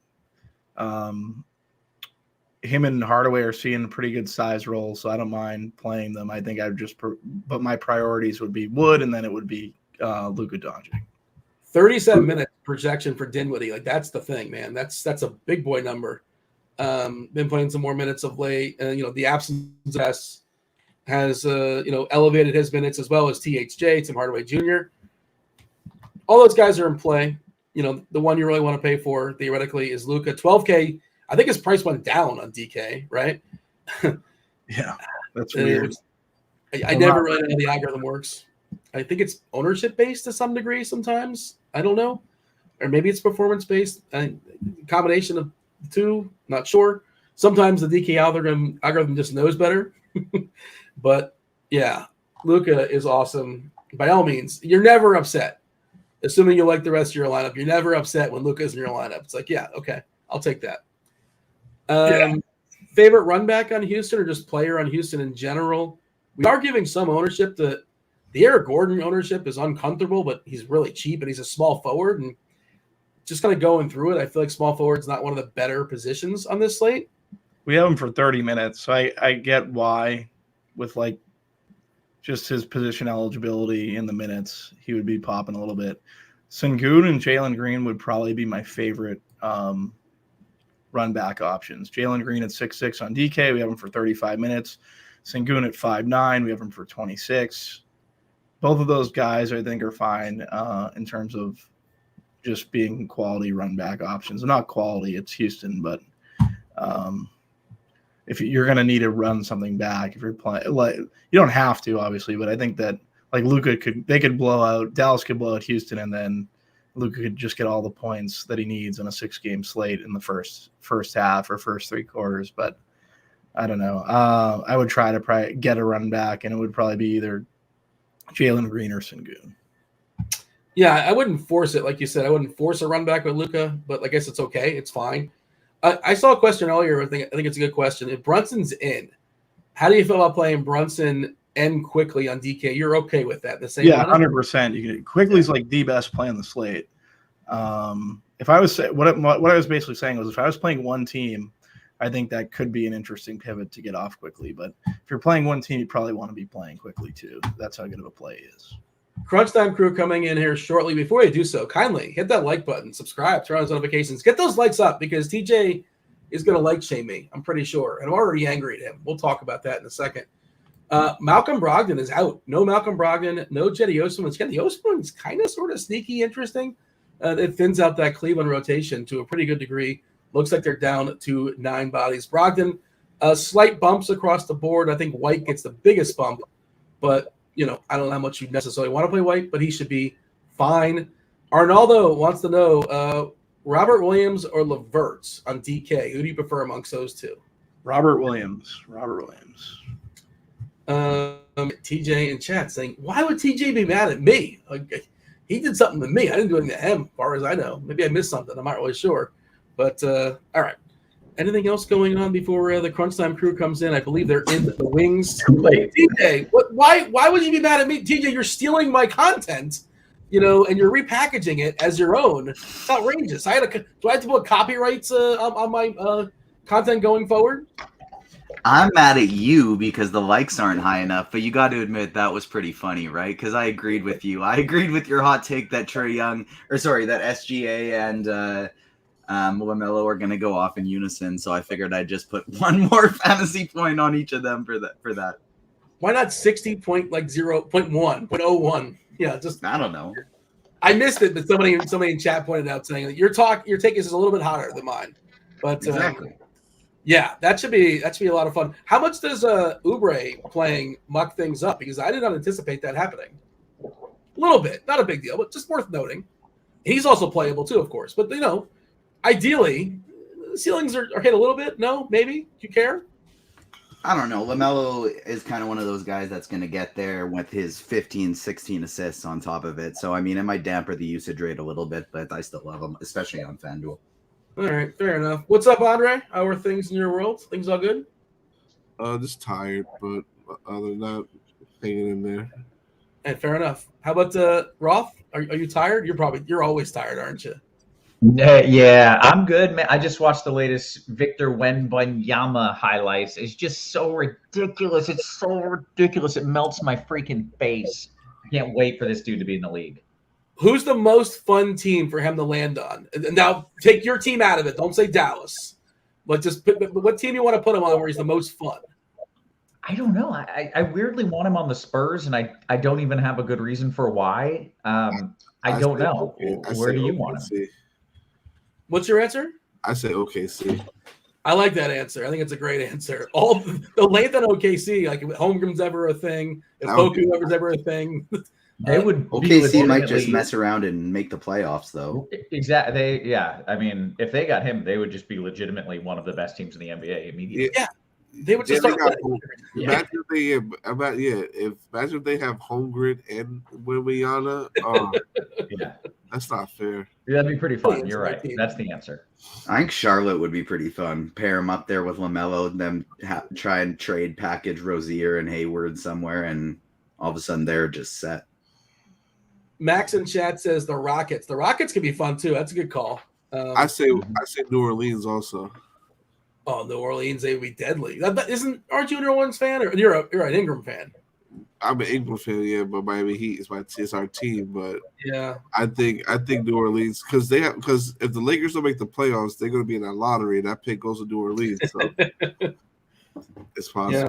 Really, no matter where he ends up, it's going to be fun, and it's going. Would be my favorite too. That'd be stupid. Yeah. New Orleans. Yeah. All right, Bobby. You got anything else for the boys before we step aside and make some lineups and let them do their thing for crunch time? That's it. Good luck tonight, guys. Hope everyone does well in their contests. Yes. Bobby, enjoy your dinner. Hopefully y'all win some American dollars. No reason to go anywhere. Crunch time is going to be starting in just a second, taking y'all home, answering your questions from the Discord as well as YouTube if time allots. It's Andre, it's TJ, it's Kevin Roth. Roth, take it over. Let's do it. Welcome to it, ladies and gentlemen. It is indeed crunch time. Excellent work as always by. Yeah, he's gone now. Welcome to it. Hey, I just realized I'm wearing a green shirt on a green screen, but I'm not keyed out. It's just kind of. You're just a little translucent. Yeah, it's just like literally what they teach you, like Weatherman 101. Don't wear green on the green screen. And here I am screwing up the most basic rule we've got. But I am thrilled to be joined by two of the sharpest minds in the biz. One, we got TJ himself. What up, TJ? Doing well. It's always exciting when Thursday hits because that means a lot of sports content for me incoming. Did some expert surveys today. We got crunch time. Dre and I are going to be linking up for some Fanduel Friday for the NFL. It's a fun time when the weekend hits because that just means lots of talking sports for me, and I love to hear. Yeah, and we got Thursday night football as well ongoing. And I believe that sometime soon is the Winter Classic in NHL. TJ, are you an NHL guy? Do you follow this? You're Canadian. I follow it only when I'm playing NHL DFS. I used to be an NHL fantasy guy and do lots of leagues and drafts when I was younger. But honestly, since I started playing MLB DFS, it just took up the brain space for me. Sure. I only have enough room to follow NBA or MLB or NHL. And so since I inputted all the MLB knowledge into my brain, the NHL stuff just kind of went. Phew. I see. The only reason I know is because I believe it's in Boston for the Winter Classic outside, and it's going to be 60 degrees every day. So I don't know how they're going to make that happen, but we shall see. Hey, we got Dre as well coming in with some GPP takes. What's happening, bud? How are you? Pretty good. Like I said, just tired.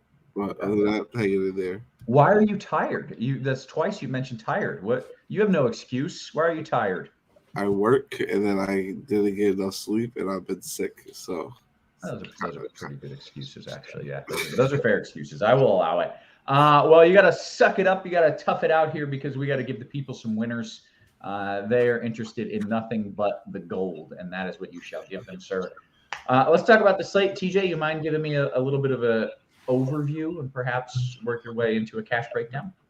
Yeah, no problem at all. Let's get into it here. We got kind of few spots in particular that are standing out, and then a small amount of news we're still waiting on. A lot of it has dropped already, and most of it has kind of been people rolling in as the day goes on here. But the biggest one we're still waiting for, Jalen Brunson, who is still listed as questionable. If he is out, it opens up a guy like Emmanuel Quickly to be an even better play than he already is. Julius Randle, the same thing. And then it enhances Quentin Grimes, Miles McBride as well. So we're still waiting on that one because if Brunson is in, he'd be one of the better plays on the slate as well. But we're focusing also on this Charlotte and OKC game. And then from there, those are kind of the main spots outside of the Spurs as well that we're looking at for cash games. Okay. Well, you want to dive into caught me while I was swallowing water. You want to dive into a little FanDuel cash talk here? Yeah, so we got Noto's core plays today are LaMelo Ball and Julius Randle. I agree with both of those. And I do think it's worth noting that we still have to wait on this New York news because I would want to throw Emmanuel quickly in there as well. 6K on FanDuel is kind of expensive, but he's in there for me 100%. And if Randall, Quickly's to out in interject, cash games. Randall's fine either way, with or without the Brunson news? Correct. Randall is fine regardless. Okay. So for me at the guard position, I'm looking at filling it up kind of anyways with Emmanuel Quickly and SGA. If Jalen Brunson happens to be in, he's the one that I'm looking to pivot to. But Quickly, I think, can fit in that spot as well in the meantime. And then Shai Gilgeous-Alexander is the other one we're looking to there. Luka is a phenomenal play, but he's just going to be really, really tough to get to because we don't have the value today, especially on FanDuel. So the biggest pay-ups we're going to be looking to do are sticking in that 10K range, not getting up to the 12K spots. You can potentially play both both Quickly and Brunson. If both of them happen to be playing, I think that's okay. You got somebody like a Tim Hardaway Jr. At the guard spot that I'd be okay getting to as well. Desmond Bain is fine. Spencer Dinwiddie is fine. But I think my favorite of that group is probably going to be Hardaway Jr. just because he's the cheapest and we do need to save some salary. If you land on Luguentz Dort, I don't even really think there's a problem with that one either. Switching over to the forward positions here, I was waiting for that OKC starting lineup, and we just got it right now. We have two different Jalen Williamses starting for OKC. Oh, no. I don't even think we had this. We don't even have the second one projected. He was a G League player, and he's currently not even in the player pool, and he's in the starting lineup. Do you think they're going to insert him into the player pool? Is that a thing that happens, or no? It's too late for that. Too late in the day. So it'd be too late. I'll check if he's there. Sorry, on FanDuel, he's just not there. He's just not there in our in lineup HQ right now. So I just got to see how to spell his name, Jay. I'm gonna check if he's on FanDuel anywhere. Dre, do you mind checking if he's on DK while I'm doing this? I'm pulling over my phone right now. He's not at the center position. He is $3,500 power forward on FanDuel. He has played in 4 games this year. The most minutes he has played is 5 games this year. The most minutes he's played is 15, but I think he's around a fantasy point per minute guy. I'm very interested to see when the projections update here because I do think that is worth noting. Jalen Williams, small forward shooting guard, 5,600, I think actually becomes cash game viable starting at the power forward today. But OKC is very, very thin. So like guys like Kenrich Williams, Aaron Wiggins, Trey Mann, I do think they're interesting. Even Mike Muscala, I think they're potentially interesting for tournaments. However, I don't think any of these non-starters we can go for cash games. We'll see what they update Jalen Williams to once he's up. So shooting over to the small forward position, my favorite is going to be Keldon Johnson. I mentioned Jalen Williams, who I like as well. OG Anunoby is going to project well. Scotty Barnes probably going to be starting at the point guard position today for the Raptors. You got to like him. If for some reason we end up getting Malachi Flynn in the starting lineup, then he would be cash game viable. But I think it's probably going to end up being Scotty that they fire here. PJ Washington, potentially interesting at the power forward. Same with Al Horford as well. Jalen Brunson still remains a game time decision. That doesn't help us. And then Julius Randle, who we have, of course, as the core tag in this one. Finally, going over to the center position, like we may want to even play Randle here just because it's kind of a weaker position than we're used to seeing the center. I also like PJ Washington in that first game. Al Horford or Rob Williams, I think, are both reasonable, even though Rob Williams isn't going to get many minutes here. But we just need to find some salary saving options, and we don't have that many to do it with. And so I think I'd be looking to go with playing either if I'm not playing Randle in the center, I'm looking to PJ Washington or Al Horford. Okay. Worth noting, as Dre was looking up, and some folks have told us here that Jalen Williams is indeed on DK, where he is Stone Min 3K at the center position. Can you not? I mean, do you just have to play a 3K starting center? Like, do you just like I have to do it? I can't not do that. But is that crazy? Against Charlotte? I'm probably gonna play him just if I were to guess, but I'm waiting to see what our projections give us. Steve, I can switch to screen share here just so that we can actually go through the tags and stuff. I got it pulled up now. Okay, Dre, do you want to walk me through a little tournament talk here over on FanDuel, and then we'll kick things over to DK after that? Yeah. First of all, Jalen Williams 3.5 on DK. 3.5 on FanDuel, 3K on DK. I have to look at his highlights, but even if he plays 17 minutes, it's a horrible rebounding team like Charlotte. He is valuable on the slate. Because if he gets you 20 to 25, at that price is all you need, and then you'll be able to get a guy like Luka or whoever else you want to. Whoops! That's a big spend. Sorry, I didn't realize we still had. I accidentally had an NFL up for NBA. You did, yeah. For FanDuel here. Prescott not on this slate. Yeah. I'm switching it up. Just to chime in here for cash quick before Dre continues. Without seeing his projection here, we're so starved for value today that I think he is going to be kind of in core play territory for cash. Okay. Yeah. All right, Dre, you want to keep rolling here? Yeah. Yeah. He actually played 7 minutes, 14 fantasy points, and against Minnesota. And then that means his point per minute is going to be high. So he's going to be active on the boards. I'd like him as a play today. I don't know how many minutes he's going to play, but I think he's an interesting GPP play for sure. Luka, obviously, with that being said, you could probably get Luka in. His ownership might go up. I don't think it's going to go up enough. So I think he's a person you have to play. Consider playing in tournaments. I do like Pascal Siakam a lot today against Toronto, and I would definitely run it back with somebody. I'm not sure. I'm debating whether I want it back with Ja or will I want it back with Jared Jackson. Jared Jackson is going to be probably could get in foul trouble. That's the thing that scares me. But the upside for him, I think, is high here in this spot. I can see Ja Morant being kind of shut down by a guy like OG or Scotty Barnes. They're just taller, they have the length, and they're just as athletic as he is. And the only thing that Ja is he's just faster than they are, and quicker. But other than that, I think it might be a better matchup for a guy like Jared Jackson or even Desmond Bane who can shoot the three. I also do well. All right. I know I say this every show that I've been on lately, but it applies today too. We have this thing that's a lock button. Yeah. Put that on Julius Randle and don't look back. Mm-hmm. Just lock him in. He's by far probably one of the best players, if not the best player on the slate. I would play a lot of him. I would play a lot of Scotty Barnes. 8.2, I know it's expensive. I mean, it's a little high to pay, but I think that's a great price.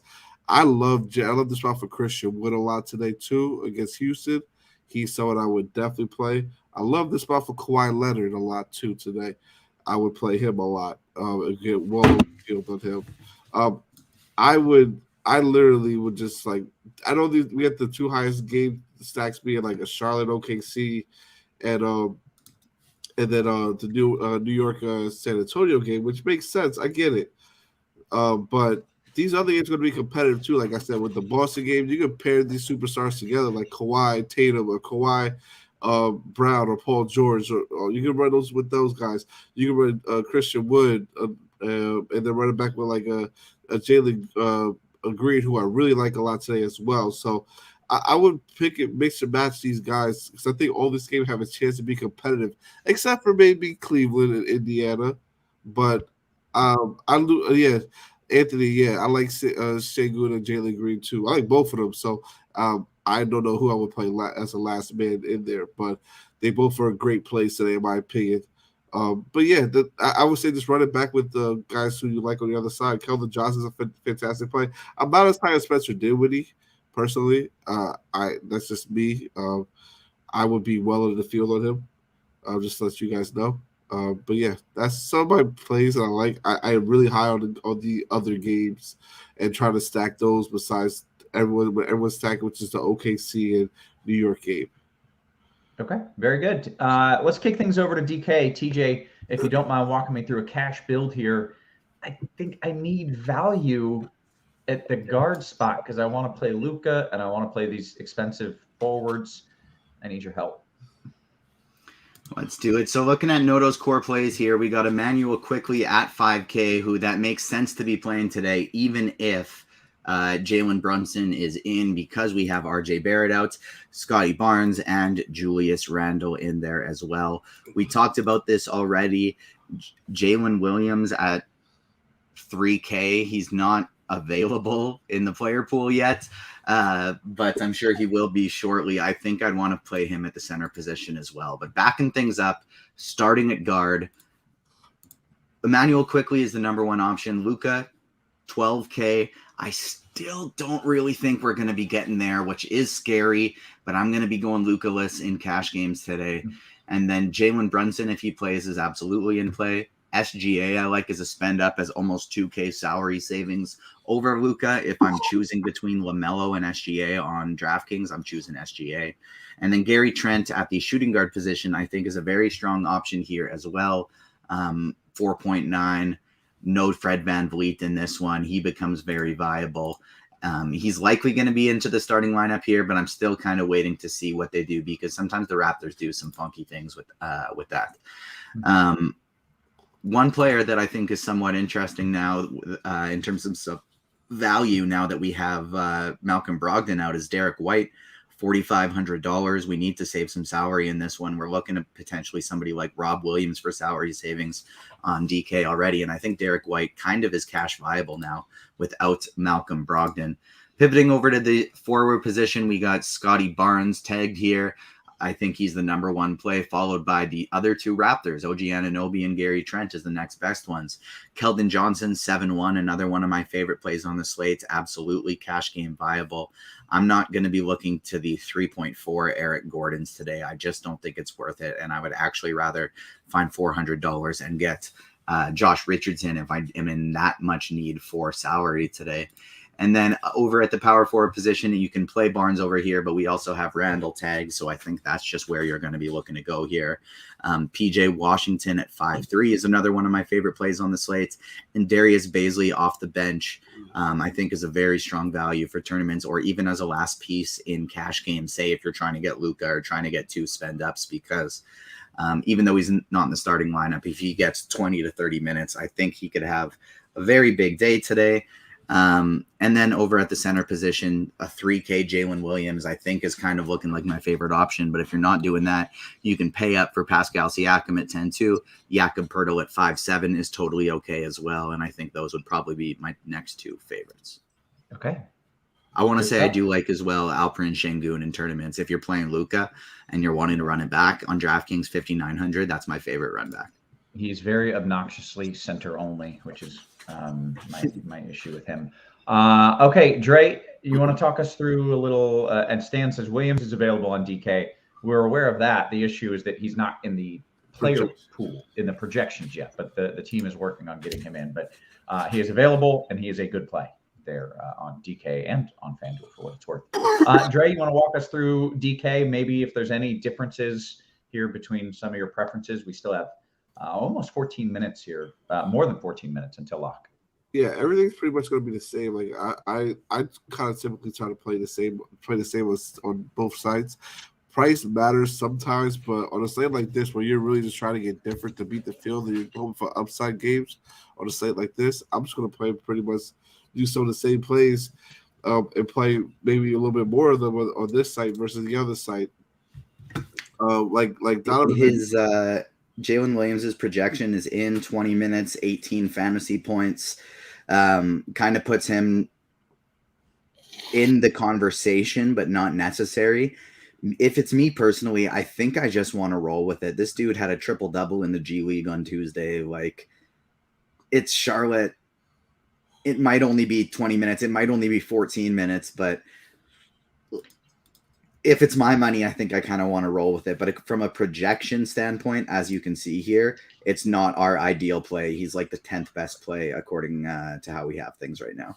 But this is one of those situations where there's just massive fragility to that projection, right? I mean, that's a number just because we have to pick a number. The truth is he could run 12 minutes or he could run 30, right? Like that's a legitimate exactly, which makes him the best tournament value on the slate, but dicey for cash games. I think I would do it for cash games just because as we see here, like, no, the RG value is not that strong. No, the median projection isn't that strong.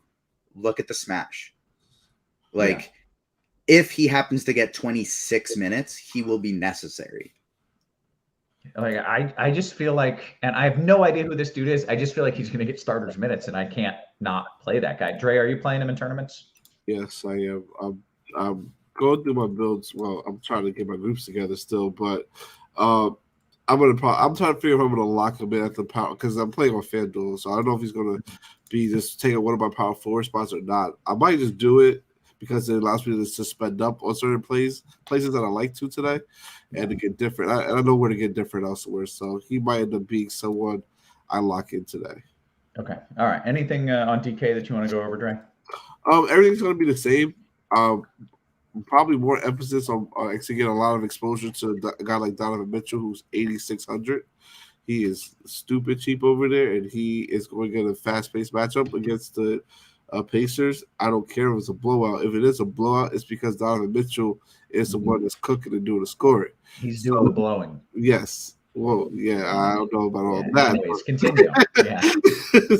But sorry, but I think he's a fantastic play. So I think I want to definitely get a lot of exposure to Pascal Siakam too as well. Like I mentioned before, Kawhi Leonard, even on here, he's 7'8".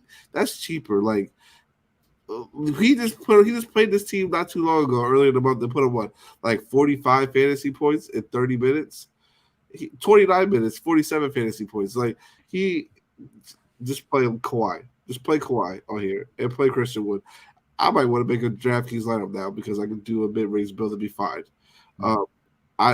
There's so many good guys in the mid-range that I think you can go with today. Kelvin Johnson I like a lot. I don't mind, like I said, Jared Jackson at 6'5". I think he's a good, fantastic GPP play and running it back with Siakam. I don't like Gordon Hayward no more. We got Kelly Oubre there. That's to me, I would not play him at all. Just want to put that out there. And yeah, I don't mind also a guy like Tim Hardaway too as a good GPP player if you want to pivot off of a guy like Quentin Grimes in GPPs. Okay. Oh, Mitchell Robinson also is a fantastic GPP play at center. Yeah. I feel like every time I consider Mitrov versus someone else, I play someone else and Mitrov goes off. And I need to learn my damn lesson on that. Brandon pointing out that Reggie Bullock is out. I'm not sure if that was in the projections, but that dude can soak up a lot of minutes sometimes. I mean, he'll get 30-plus minutes some games. Yeah. So he was questionable. We had him in there projected for 29 minutes, and that'll definitely boost up some of these other guys. But I kind of think that they'll all just get boosted up a little bit and not become that much more interesting. It's not like he has a very high usage rates by any means. And I'm happy that Dre mentioned Grimes just to reaffirm it. That I talked about quickly in Randall lots, but like if Brunson's in, he is probably the cash game play at point guard. If Brunson's out, we're probably looking at Miles McBride to pair along here with quickly as well. And that's probably the cash value most people would go to as opposed to somebody like a Jalen Williams. I do think you could play both. Okay. I would, for the record, I'm not playing Grimes at all. I'm not playing none of those guys.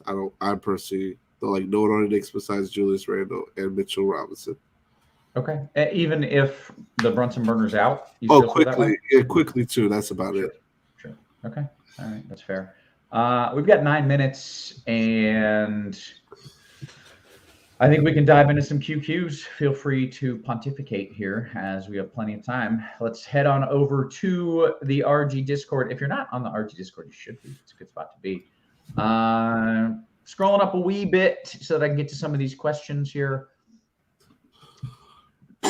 Okay, here we go. Arlo says, is Baisley cash viable on DK? TJ, hard to believe Williams gets a ton of minutes. Baisley's 3K too.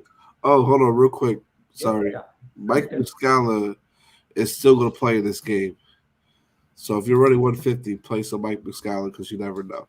Okay, fair enough. Muscala and Baisley are both very tournament viable because, like we talked about, it's all the projections are very volatile. We don't know who's going to be picking up a ton of minutes, but like as it stands right now, we have Baisley projected for 10 minutes and we have Muscala projected for 12.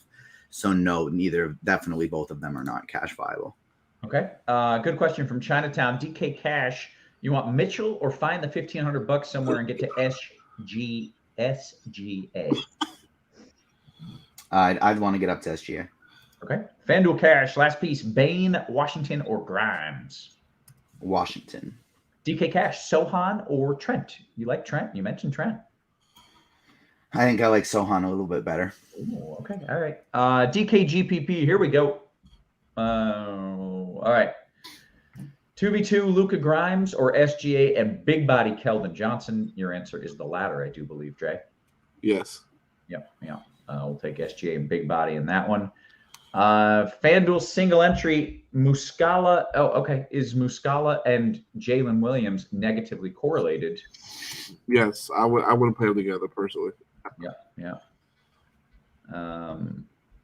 Arlo says if playing Brunson and DK Cash, if he's out, the only pivot is Porter. Thoughts?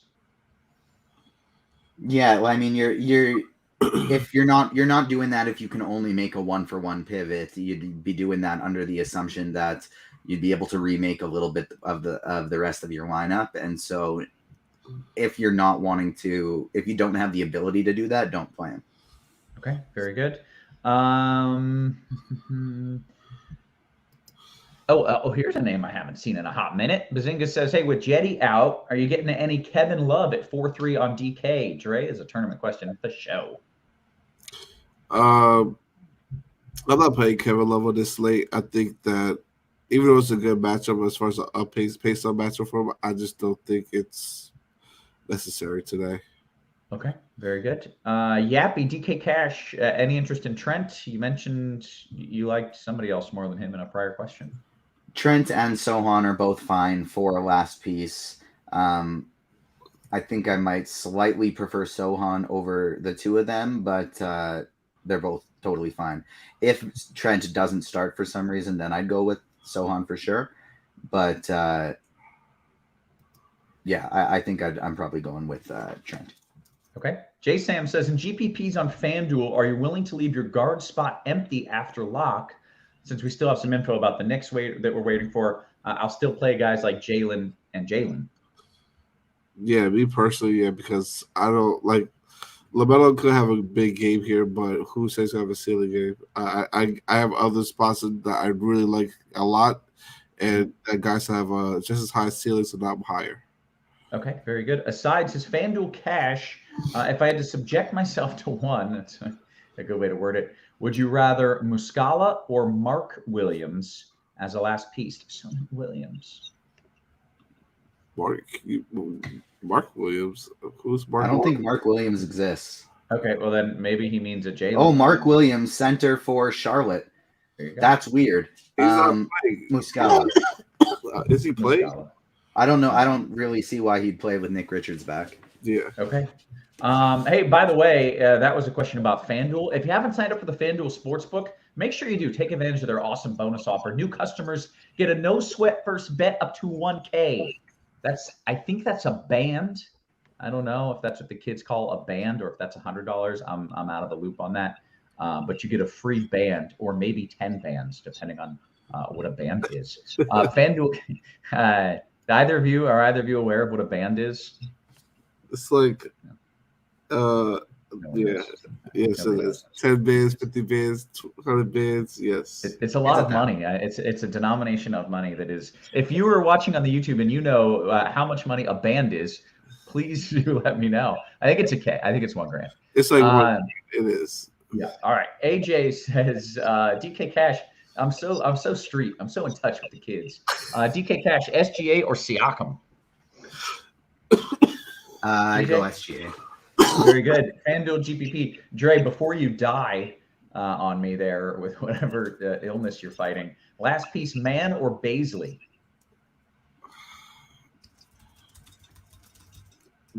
I say neither personally, but if I have to choose, it's going to probably be Baisley. All right, very good. Arlo, is Robert Williams okay? And DK Cash is the last piece. No Brogdon. His minutes are trending up. It's one of the more risky things you could do, but I don't hate it. All right. John M. Adden. John M. Adden says, it's like John Madden. Johnny. Anyways, DK Cash, Mitchell and Trent, or SGA and Eric Gordon? Oh, is that for me? This was DK Cash. Now, TJ. Mitchell and sorry, Trent. I misheard that. Yeah, you're good. Mitchell and Trent or SGA and Eric Gordon? Mitchell and Trent. All right.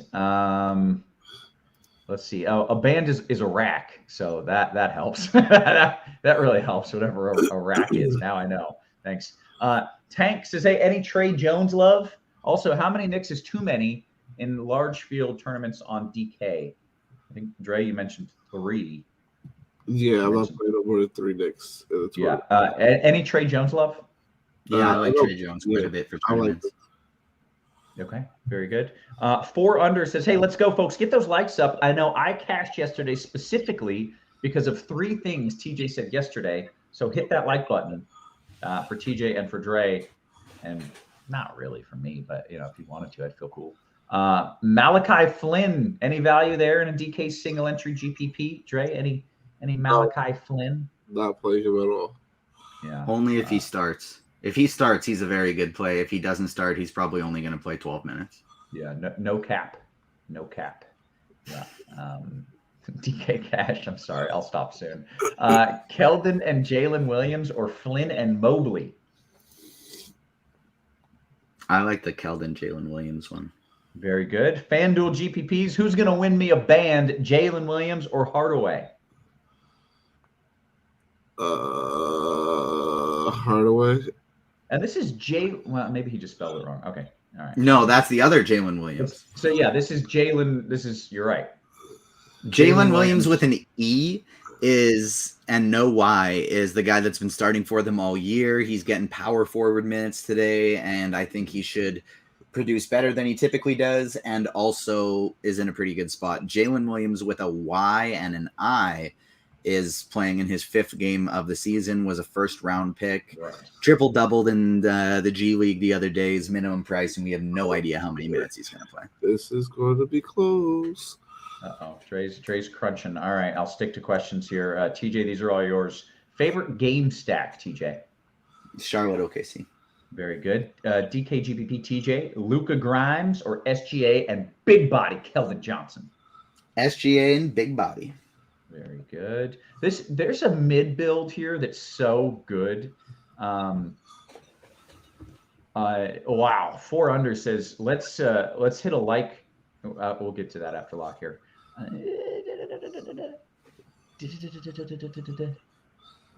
Okay, you know what? Like we've caught up on all the questions. 4 Under says hit that like button for Roth's hair. Let me tell you, man. I'm battling. Look, it's rough in these streets, but with a proper comb over, it just really TJ is the one with the just. Mine's messy though. Oh, but it's just impeccable. I would literally kick a small child for your hair. Just I kick him hard too. Catching up on the lock here. We hit the lock. Hey, if Brunson is out, do you mind playing Quickly and McBride together? J Sam says. I think that's fine, yeah. So they're saying we clipped that. Yeah, please don't replay either me showing my actual hairline or me saying I will kick a small child. If you could just remove those, that'd be wonderful.